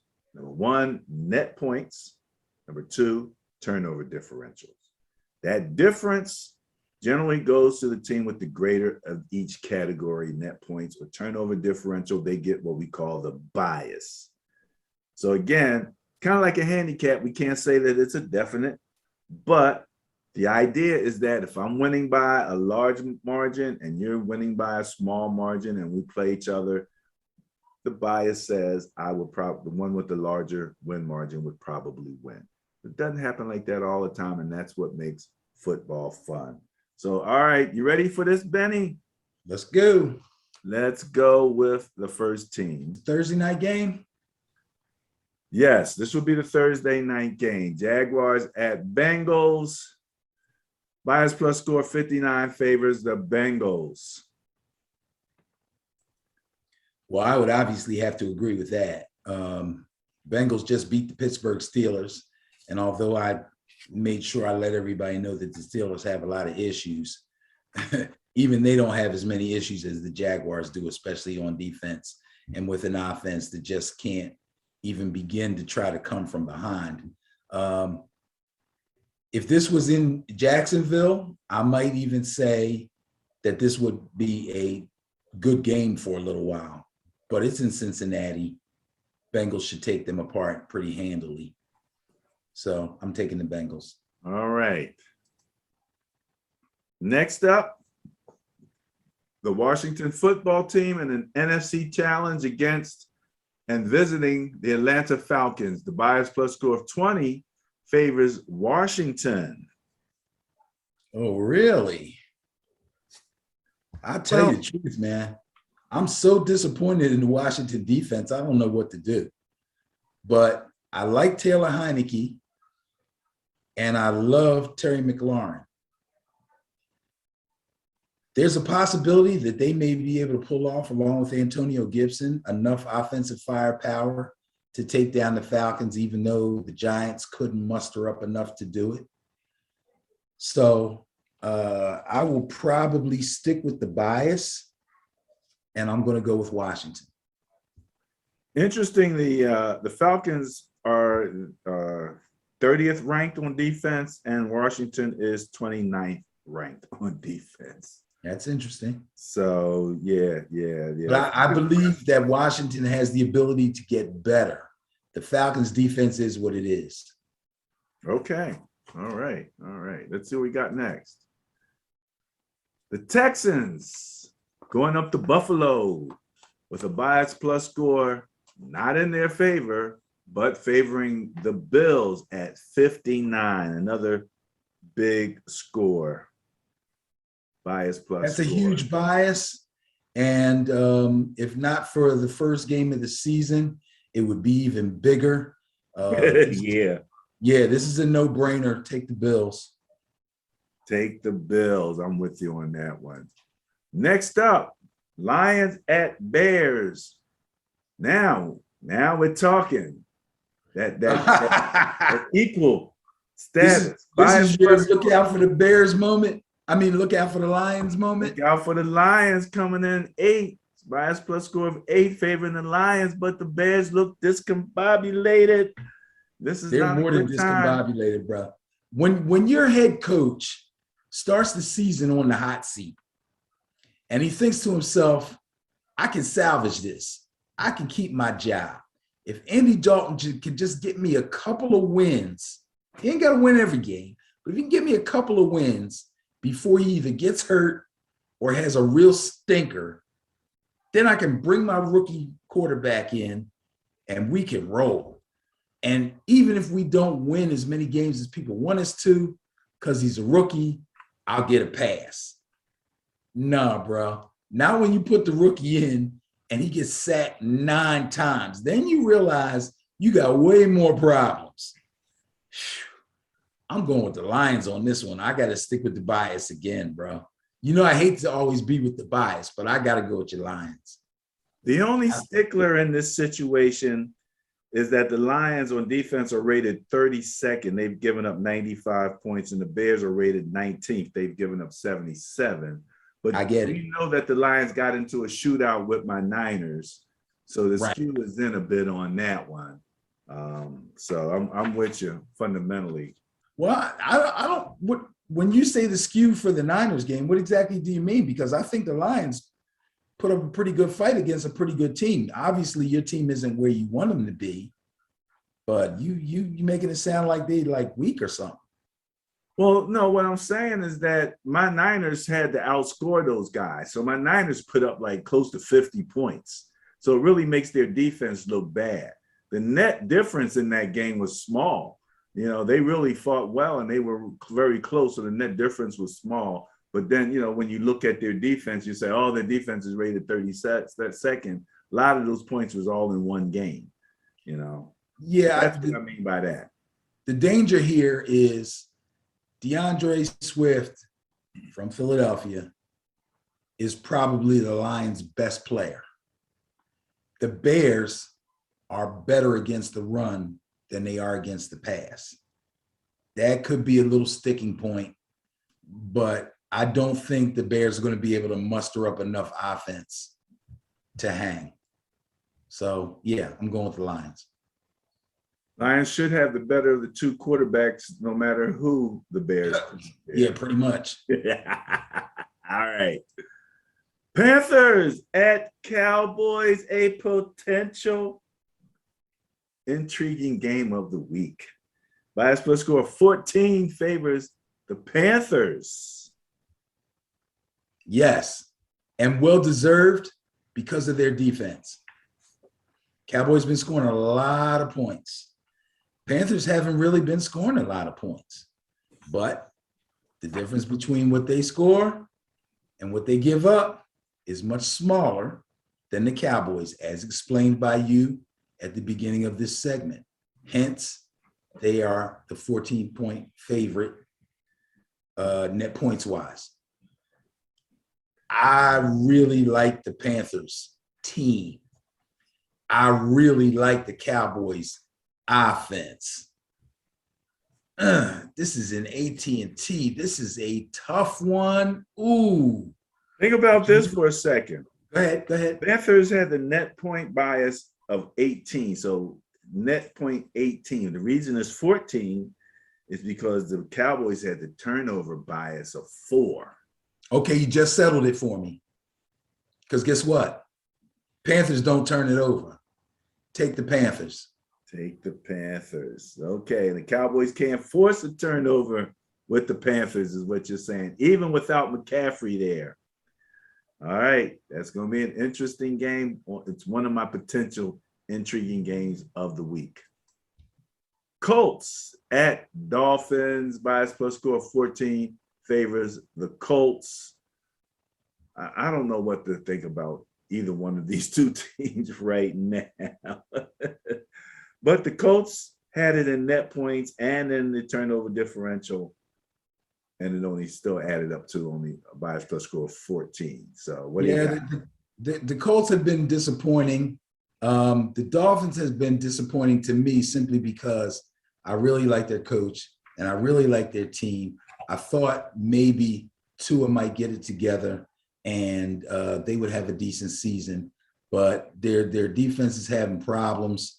I haven't really dug deep to see if they're missing people, but their pass rush isn't what it's supposed to be. And when you play a lot of man-to-man and you have no pass rush, you're going to have problems. But if I look at the two teams as a whole, I got to go with the bias and stick with the Colts. Interestingly, the Colts ranked 22nd in defense. The Dolphins ranked 23rd. There's only 2 points separating them. Close, yeah. However, but the Colts have been a big disappointment on defense. Colts ranked 24th in scoring. The Dolphins ranked 30th. Yeah, that's the rub. That's the problem. There's your rub right there. Okay. It is what it is. The points. It's all about the points. Now, the Browns have to go and visit a red hot Kirk Cousins at home with the Vikings. However, Bias Plus Score 14 favors the Browns. Oh gosh, this could be an intriguing game. Oh man. Yeah, I actually have it checked as a possibility for intriguing game of the week. So this is really crazy. Regardless of the 14-point difference, the Browns are a run-centric team. They really have to be run-centric because Baker Mayfield ain't exactly lighting it up, which is tough to do when you're almost your whole receiving core is out, or at least your best players. Odell Beckham is back, but he's just back.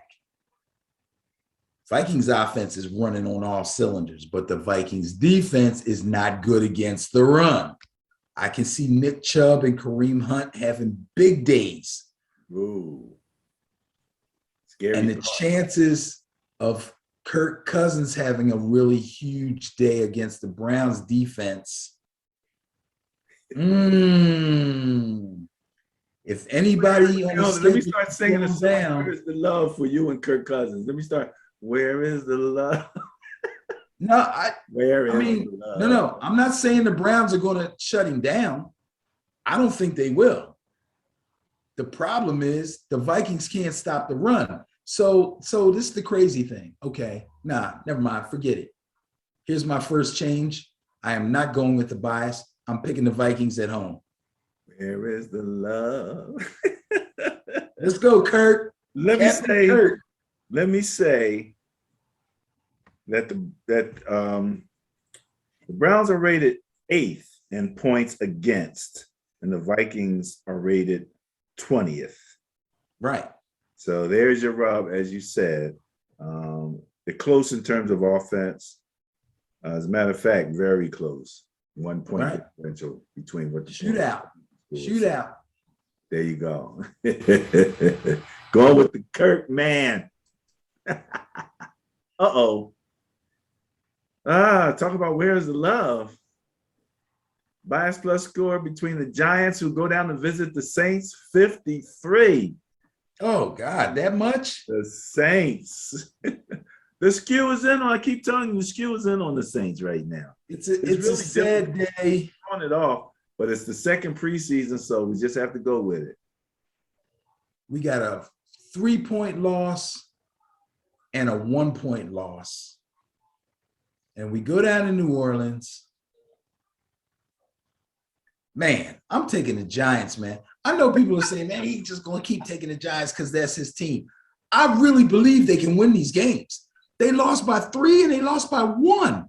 What do you – I know people are, oh, Giants stink. Maybe. But when you lose by 3 and you lose by 1, 2 games you could have won, and I look at the Saints, they can beat these guys. What they got to do is when they have the ball, they have to move the ball. Take field goals if you have to. What a concept. Move the ball. Well, I know it sounds real like basic football, but this is what the Saints thrive on. Look at the Saints' wins. Look at their losses. They thrive on teams that turn the ball over and give them good field position. When they have to actually drive the ball, they lose.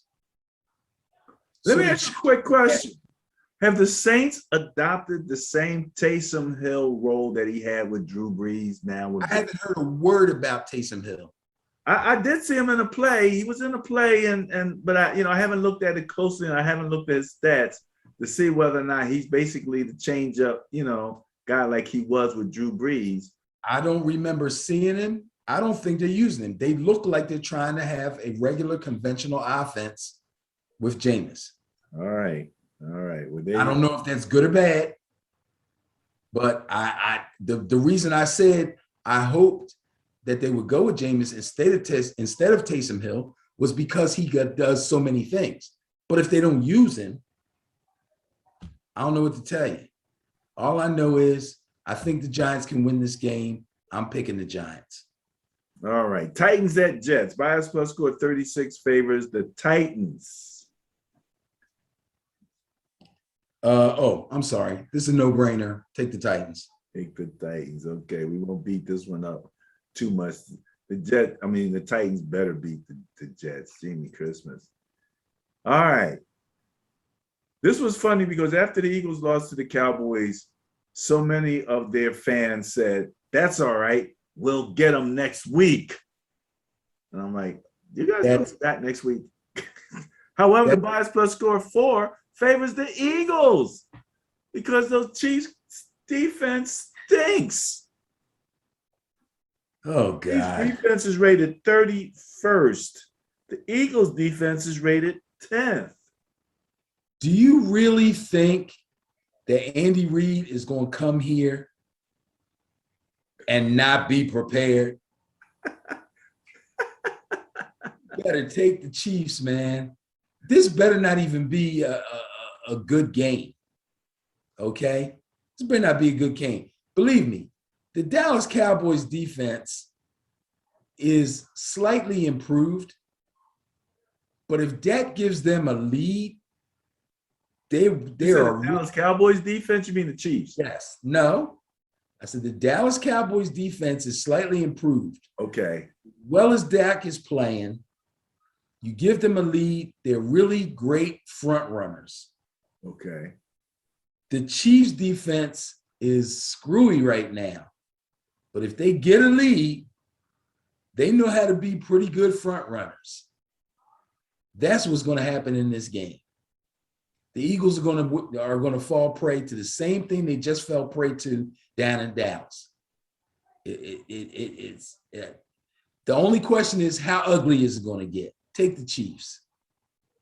The only way I see the Eagles really competing in here is if they do establish a run game. That's it. You know, bro. If they couldn't get to Dak, a dude who is purposely not running. I see him run up to the line of scrimmage with grass in front of it and stop.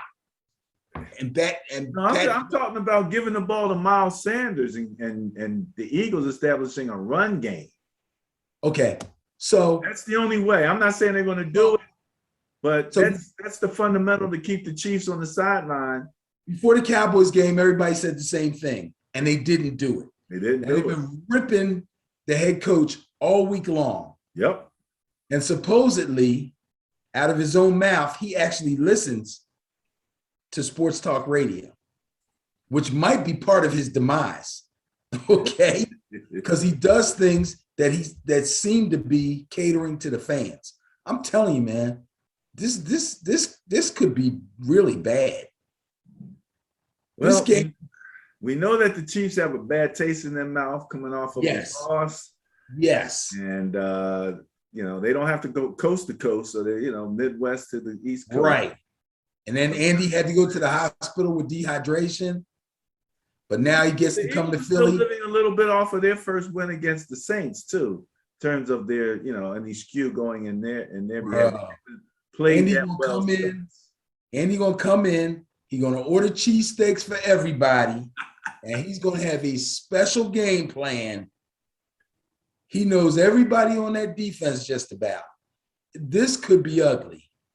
Andy Reid's coming in talking about, I got a special wonton soup for you. Yep, I got the special wonton soup for you.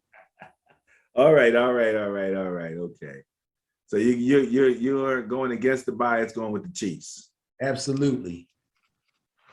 Another potential intriguing game. NFC West division brawl coming up. Cardinals at Rams in the bias plus score of 6 favors the number 1 scoring team in the NFL right now, those Arizona Cardinals. Yeah, you like this game because you want to see these guys beat up on each other. I'm loving it. And I know you are. Come out with black eyes and missing teeth. So here's the crazy thing. Now the Cardinals had that game where they had like 6 sacks. Forget who they played. My phone is almost dead, so I can't look nothing up. But they're not going to get 6 sacks on the Rams. Stafford is on fire right now. And the Rams defense, although statistically may not look like they're at the top of their game or playing as well as people expected them to play because they have Aaron Donald and because they have Jalen Ramsey and this, that, and the other, I really think the Rams defense is fairly solid. Cardinals defense has been playing over their heads just a little bit, I believe, although I have them on several of my fantasy teams because they get sacks, they get turnovers. This is going to be a really good game. This could be an intriguing game. I'm going to take the Rams just because of the impressive win over Tom Brady and the Bucs last week. I got to go with the Rams. I cannot not go with Matt Stafford right now. I can't do it. And I love Kyler Murray, and I know they're extremely dangerous. Oh, gosh. I'm not changing my mind. I'm going to go with the Rams. That's a very small bias score. Yes. The Cardinals are actually 11th on defense, giving up 65 points. The Rams are 9th, giving up 62. So they're right in the same neighborhood on defense.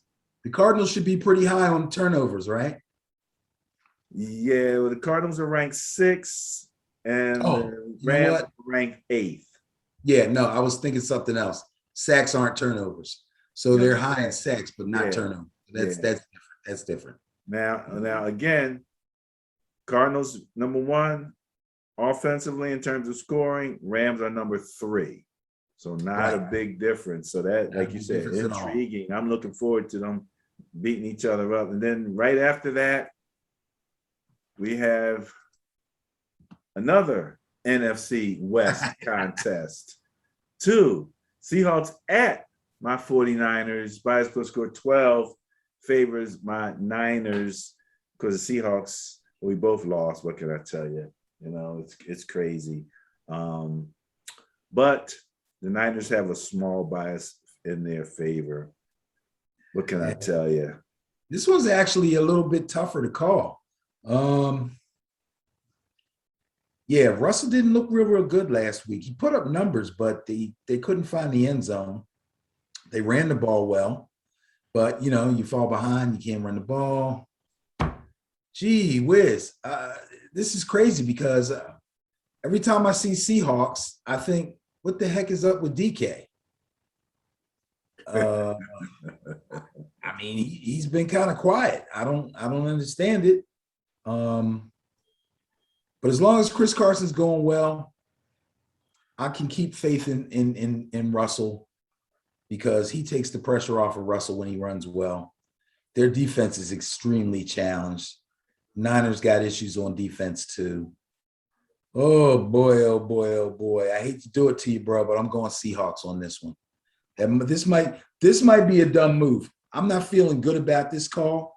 I've been very confident with every pick I've made to this point. I am not confident on this particular pick, but I'm going to take the Seahawks. So what we have here, Ben, is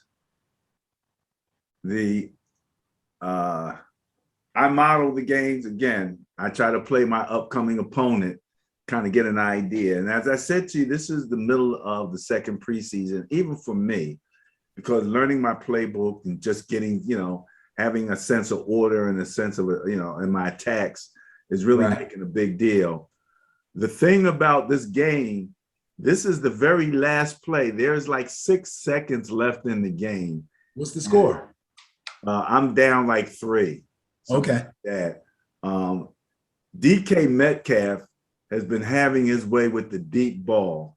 I was so busy trying to make sure Russell didn't run all over the place. He pulls up and he's launching stuff on me constantly. And so it was one of those one of those games where it was coming down to this. And so let's see if I can play it.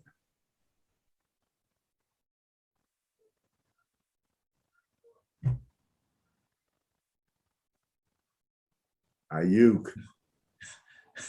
Ayuk. Don't Ayuk, on that, eh? Ayuk is coming along. He was in the doghouse there for a little while. Mr. Shanahan was upset with his work ethic a little bit. They tried to play it off like he had an injury, but I got some inside sources said that wasn't the case. So, I think Ayuk's got better days ahead of him. But there's a better chance of Russell Wilson throwing long balls to DK and DK coming up big than there is for Garoppolo hanging in a scoring match and winning at the end. So again, I'm going Seahawks. Everybody underestimates Garoppolo's ability to score. I'm not underestimating it. If our defense had hung in there, we would have beat Aaron Rodgers, man, giving that ball back to that man with 1 minute left. Gee. 1 minute, bro. You can't do any better. You Can't do any better. So you're going with the Seahawks? Yes. All right, going against the bias. Who's up next? Look at that big bias of 58 favoring the Broncos, who will be hosting the Ravens. I'm not even gonna go with the bias. Go with the Broncos. Going with the Broncos, eh? Yes. That's interesting. Interesting. So we have Teddy Two Gloves versus, well, it's not versus Lamar, but on the other side, you got Lamar Jackson, and you're going with Teddy Two Gloves in that defense, eh? Yes, I am. Oh man. Anything in particular reason why?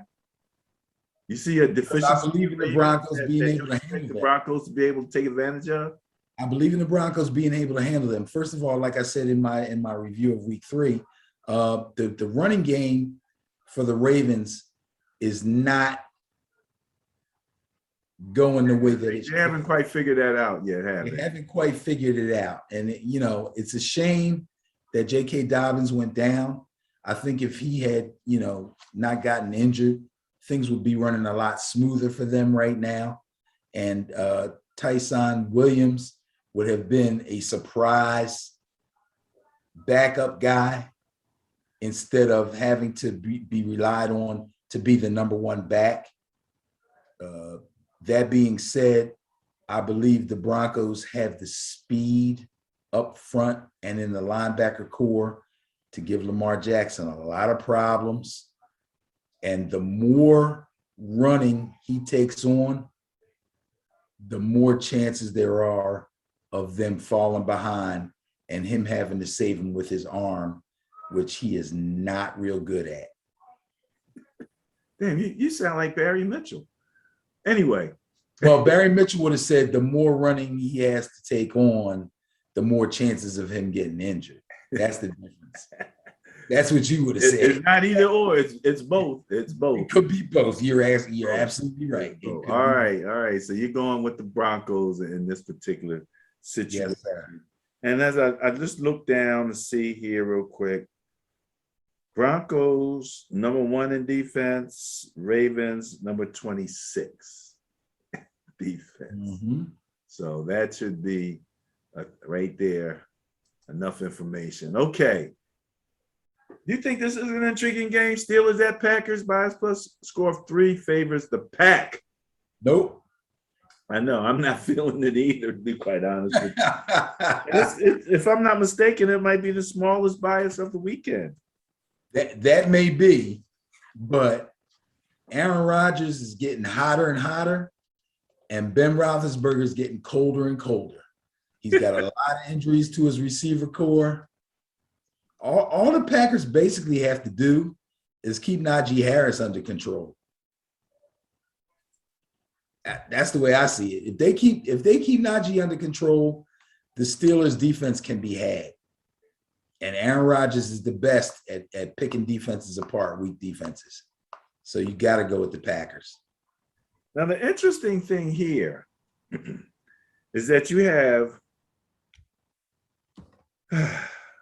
Steelers have the 12th ranked defense, giving up 66 points. Packers have the 18th ranked offense, scoring 68 points. Okay. Small differential there. Steelers have the 28th ranked offense, and the Packers have the 24th ranked defense. So half a dozen of one, half a dozen of the other. That's why you have only a 3. That's why it's so small. But Right. in terms of momentum, it looks like the momentum is on the part of the Packers, no doubt about it. Absolutely. Yeah. Absolutely. That's definitely the momentum situation. All right, we only got 2 games left, so the next game must be the Sunday night matchup. Buccaneers at Patriots. Everybody's talking about it like it's a soap opera, but the bottom line is by a score of 11 favors the Buccaneers, and there's no way in the world that the Bucs should let the Patriots beat them with the rookie quarterback. You got Tom Brady coming in. Not going to happen. Mac and Cheese had a lot of trouble last week. He's going to have even more trouble this week. I expect him to throw the ball a lot. I expect him to throw for big yardage. I don't expect him to throw for many touchdowns. And Tom's going to go in there and do the thing to him. And they'll cheer him when he comes out, and they won't boo and da-da-da-da-da. Take the Buccaneers. One thing we will say, Patriots are ranked 5th on defense. Yep. So that defense is back. That defense is back. So we'll see how that all works out. I don't know how back they are. Well, they're in 5th place. So when I say back, that's where we're used to seeing them at, up in that top echelon, top 8 in the defense. That's where they've been. Maybe. Where they're ranked at now? Yeah. You know, It's true. I'm not so sure. Like last year, where they were kind of in the shambles. Everybody was out for COVID. You know. Yeah. But before that, they were always, even when Tom Brady wasn't winning, their defense was strong. Yeah, but the Saints just put 28 on them last week. You know, 28 is it's like 28 is that threshold number now. If you can score 28 points, you can win in the NFL. You know, I think on average, you can put 28 up. You kind of. Yeah, so they put a 28 up on the Patriots. Okay, all right. We'll see. We're still ranked 11th. You're going with the Bucs then? Absolutely. No doubt about it. All right, Monday night. Raiders at Chargers. Last plus score 10 favors the Raiders. Man, we got a lot of. You got to pick an intriguing game this week. Week 4 is loaded. Goodness, tell me about it. This is right there. I already got it checked off as a possible intriguing game. We only talking about a plus 10. Let me decide on mine first, because you got so many options. I'm going to let you think yours over. I could go Cardinals, Rams. I could go Seahawks, Niners. They're too easy. Browns, Vikings, Panthers, Cowboys. Gee whiz. I know. I got to make a choice. You know what? For high flying action, I'm going to go Raiders, Chargers. That's going to be your Raiders, Chargers. Okay. Monday night. And you know, I love Monday night and Sunday night games because it's the only game. So as an intriguing game, you can sit there and just really focus on that game. So those are two good ones right there. Raiders, Chargers, I might wind up with you on that, but I got to think about it just a little bit more. Go ahead. I'm going to go against the bias. I'm going to take the Chargers. And if you're betting the over-under, take the over. So you're expecting some points. This game might end up being 54-48. The Raiders are 6th in scoring. They've put up 90 points. The Chargers are 19th in scoring. They've put up only 67 points. But had the better running game. The Raiders are 15th on defense. Chargers are 7th. Yes. There you have it. There you have it, right there. Better run game, better defense. Let's go.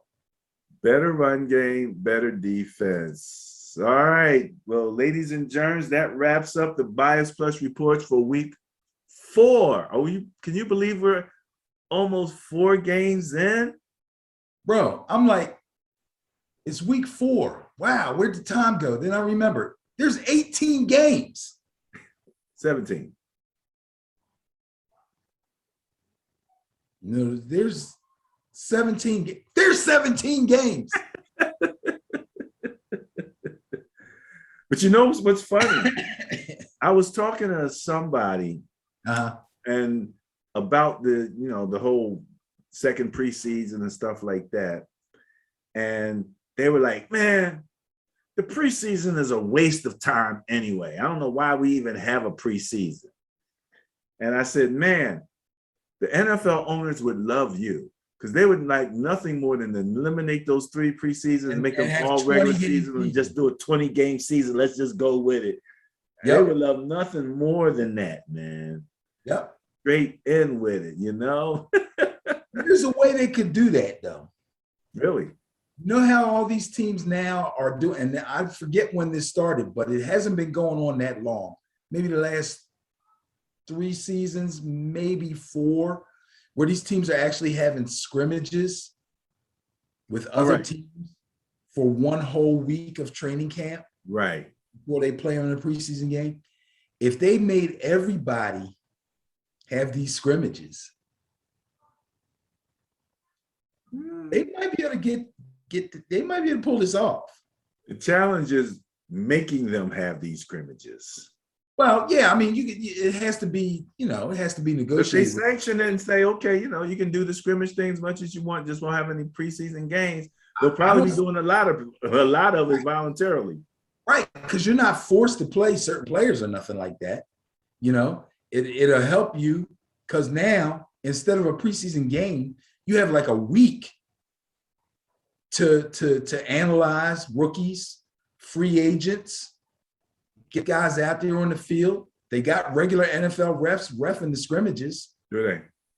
Yeah. They could pull that off. I don't know if that's a good thing I said that out loud. Somebody might be mad at me. No. NFL hears and be like, Ben said. Yeah, right. All right, that wraps up the Bias Plus reports for week 4. All right. Next up, we're going to visit the social media page for Ben and Barry on football. There's some really fun topics that we want to breeze through kind of quickly. But believe me, there's a couple laughs here and some wows that'll be happening also. All right, let's start out here. Ben, first quarter, the Cardinals decided to go for a 68-yard field goal against a rookie quarterback. And the Cards are playing great. And I'm thinking to myself, why? Why would you do that? Why are you going for a 68-yard field goal? What? Okay, it's the first quarter. It was the first quarter. And they're playing the Jaguars. They're playing the Jaguars. So they figured, what the heck? Was the score 0-0 at the time? Probably so. Okay, so Matt Prater has a big leg. Their kicker has a big leg. And they might have been thinking, you know what? It's early in the game. People have been beating him over the head about Justin Tucker. He's probably been running around saying, man, I can kick a 66-yard. Just give me a chance. And they probably said, you know what? Let's punt. No, don't punt. Prater, get out there. So what happens? It's short, and a guy runs it back. Okay, no big deal. I'm sure they weighed all that out. 109 yards. They weighed all that out. They knew if it came short, they would have a guy back there. And here's the crazy thing. Even the guys that are on the field that are blocking for the field goal, you got to remember, some of these dudes are straight special teams guys. They're not regular linemen. They're not regular, you know what I mean? These guys don't tackle people a lot. So you have to block and hold your block until you hear the thud of the ball being kicked. Then you have to look up and see the ball in the air to know that he got it off. And then at that point, you're watching it because it's maybe straight on line and you think it's going through. So you're still in the same place, 68 yards away. And then you realize, oh, snap, it's short. It's short. And the guy catches it. Now, how the hell are you going to block, tackle him? And There's here no he way. comes. And here he comes from the back of the Here he end. comes with a full head of steam, and they got blockers running all over the field, getting in people's way. Your whole formations and there's no lanes that people are running down. Guys are all over the place, and he's weaving his way through.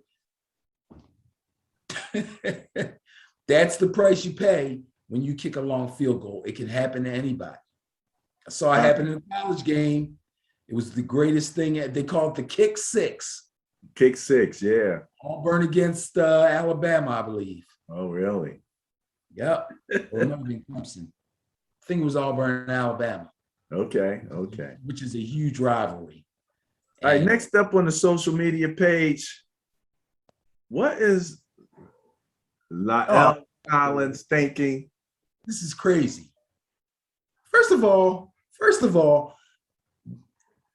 in the beginning, and then reading up on this as it was going along, I was like, oh man, they might suspend this guy one game. They might take the suspension away because he had an excuse for every missed one. He had like 2 deaths in his family, and he had something he had to go to or something, and they were all on the dates. He had treatment one day somewhere, not at the facility, and he had 2 deaths in his family, and the funerals fell on the same exact day as the tests.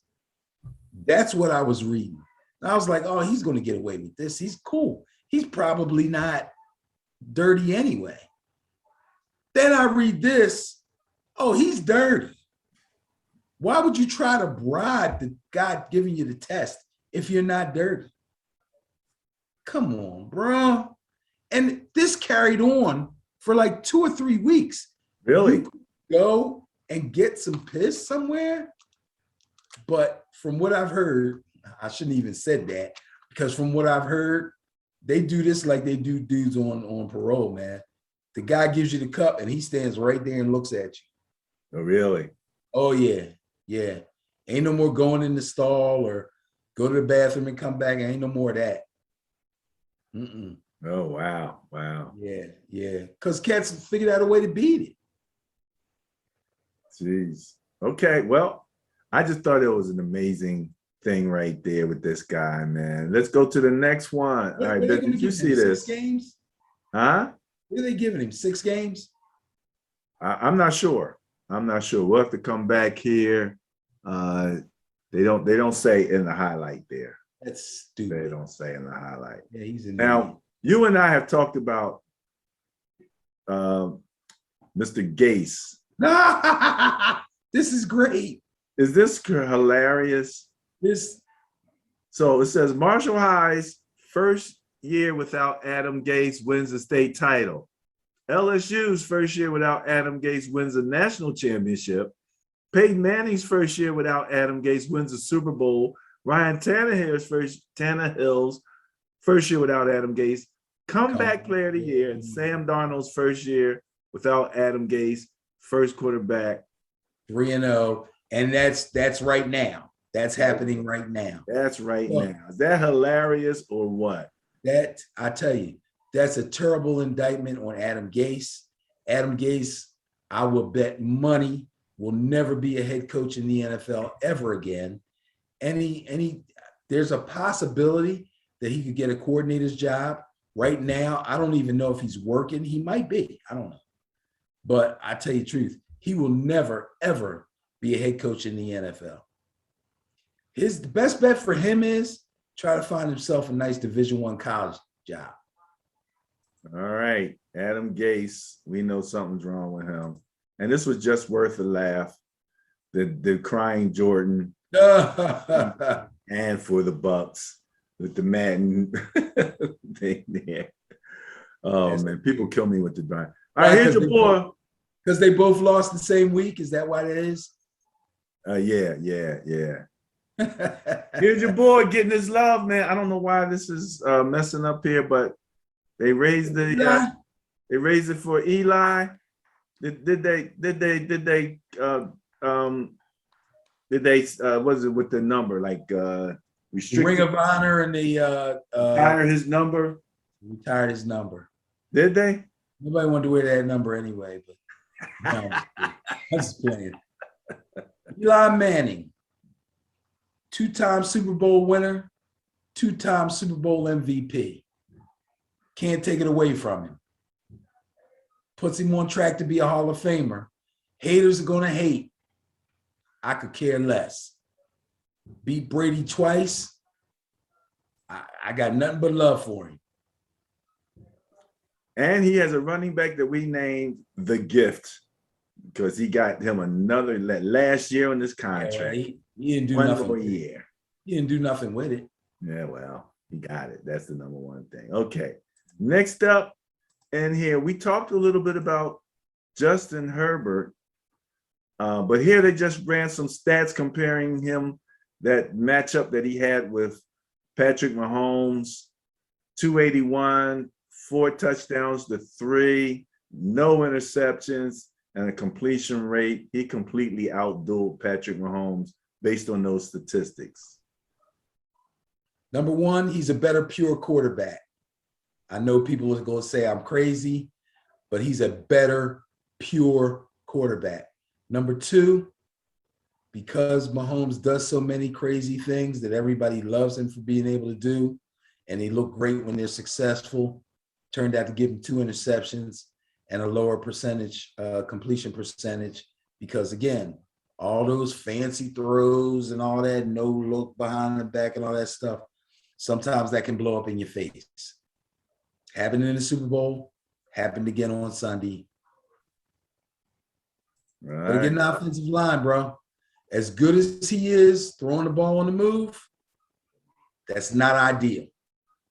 Not ideal. Speaking of not ideal, the NFL officials may have missed the delay of game penalty prior to Justin Tucker's record-setting, was it 68-yard doink field goal? I don't know if you saw this. I literally saw this, and I said to myself, wait a second.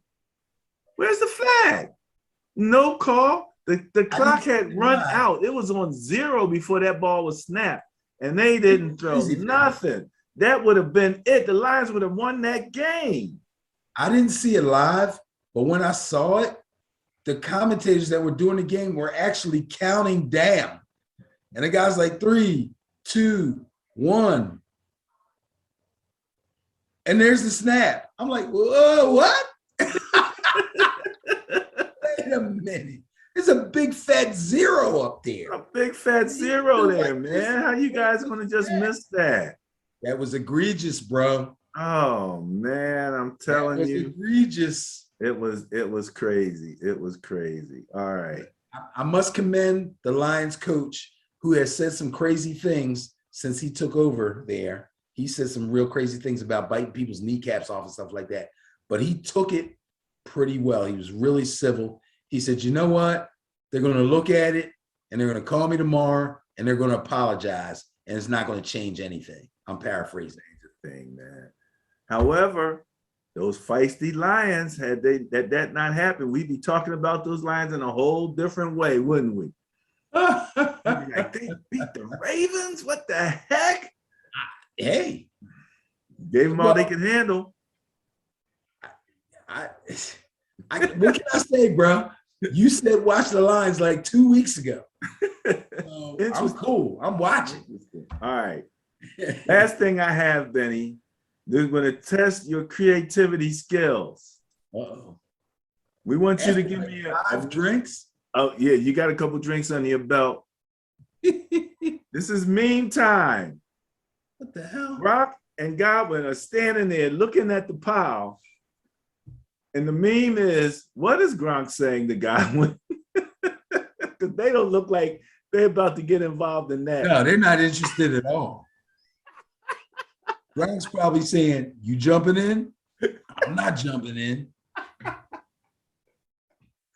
I'm not getting I was like, bro, I'm too small to be jumping in there with them big guys. And Gronk's like, well, I got a rib, man. I got a rib. I can't. got a rib. I'm not in that. Brady needs me. He needs me. You're right. Friends and no friends. That's crazy. I'm sitting there, I'm like, these guys look like they are not trying to get in that pile. And that reminds me, if you go back and look at that game, you get a chance. I know you like to go back and look at the All-22 and all that. If you get a chance to go back and watch that game, Brady got folded up a couple times pretty good. Like he really got like crunched. One time they got the fumble. I'm like, why? First of all, you got all the dropbacks and he's in his own end zone. You know what I mean? But in any event, yeah, you're right. You're right. This was an interesting game. And like I said, everybody looked like they had to get their act together, but by the third quarter, the Rams were in sync. They were rolling. So, and the Bucks couldn't get that act together. So there you go. But I just thought that was saying that Brady normally, if he feels like he's going to get sacked, he'll just go down. So he doesn't get, but he tried to hang in there on this one. And Aaron Donald got him one time and folded him in half. It was kind of ugly. I was like, uh-oh. He ran once too. He ran once? Yeah. Oh, now I got to watch the game again. I missed that. Once. That's a big deal for – remember the big deal we made last year when he got 1,000 yards rushing? Oh, yeah. Across, 20 years? Yes. He has a career 1,000 yards rushing. And he also did have his classic Brady quarterback sneak. There you go. I actually saw one of the shows where they scientifically talk about the physics of the Tom Brady sneak and why he's so successful at it. It's crazy. It's crazy. But they actually broke it down to that. So one thing Brady does know how to do is get behind that center guard and push forward for that 1 foot, that 1 yard that he knows needs. Exactly how to do it. Which guard to go over, which side of the center, which A gap. He's got it down. For his size, he got a little bit of push with him, Yeah. And he's kind of long. He keeps 2 hands on the ball. He gets it out. Absolutely. He knows what he's doing. Absolutely. All right. Well, that wraps it up for me, Mr. Dickerson. What do you have? All I have is go Noles.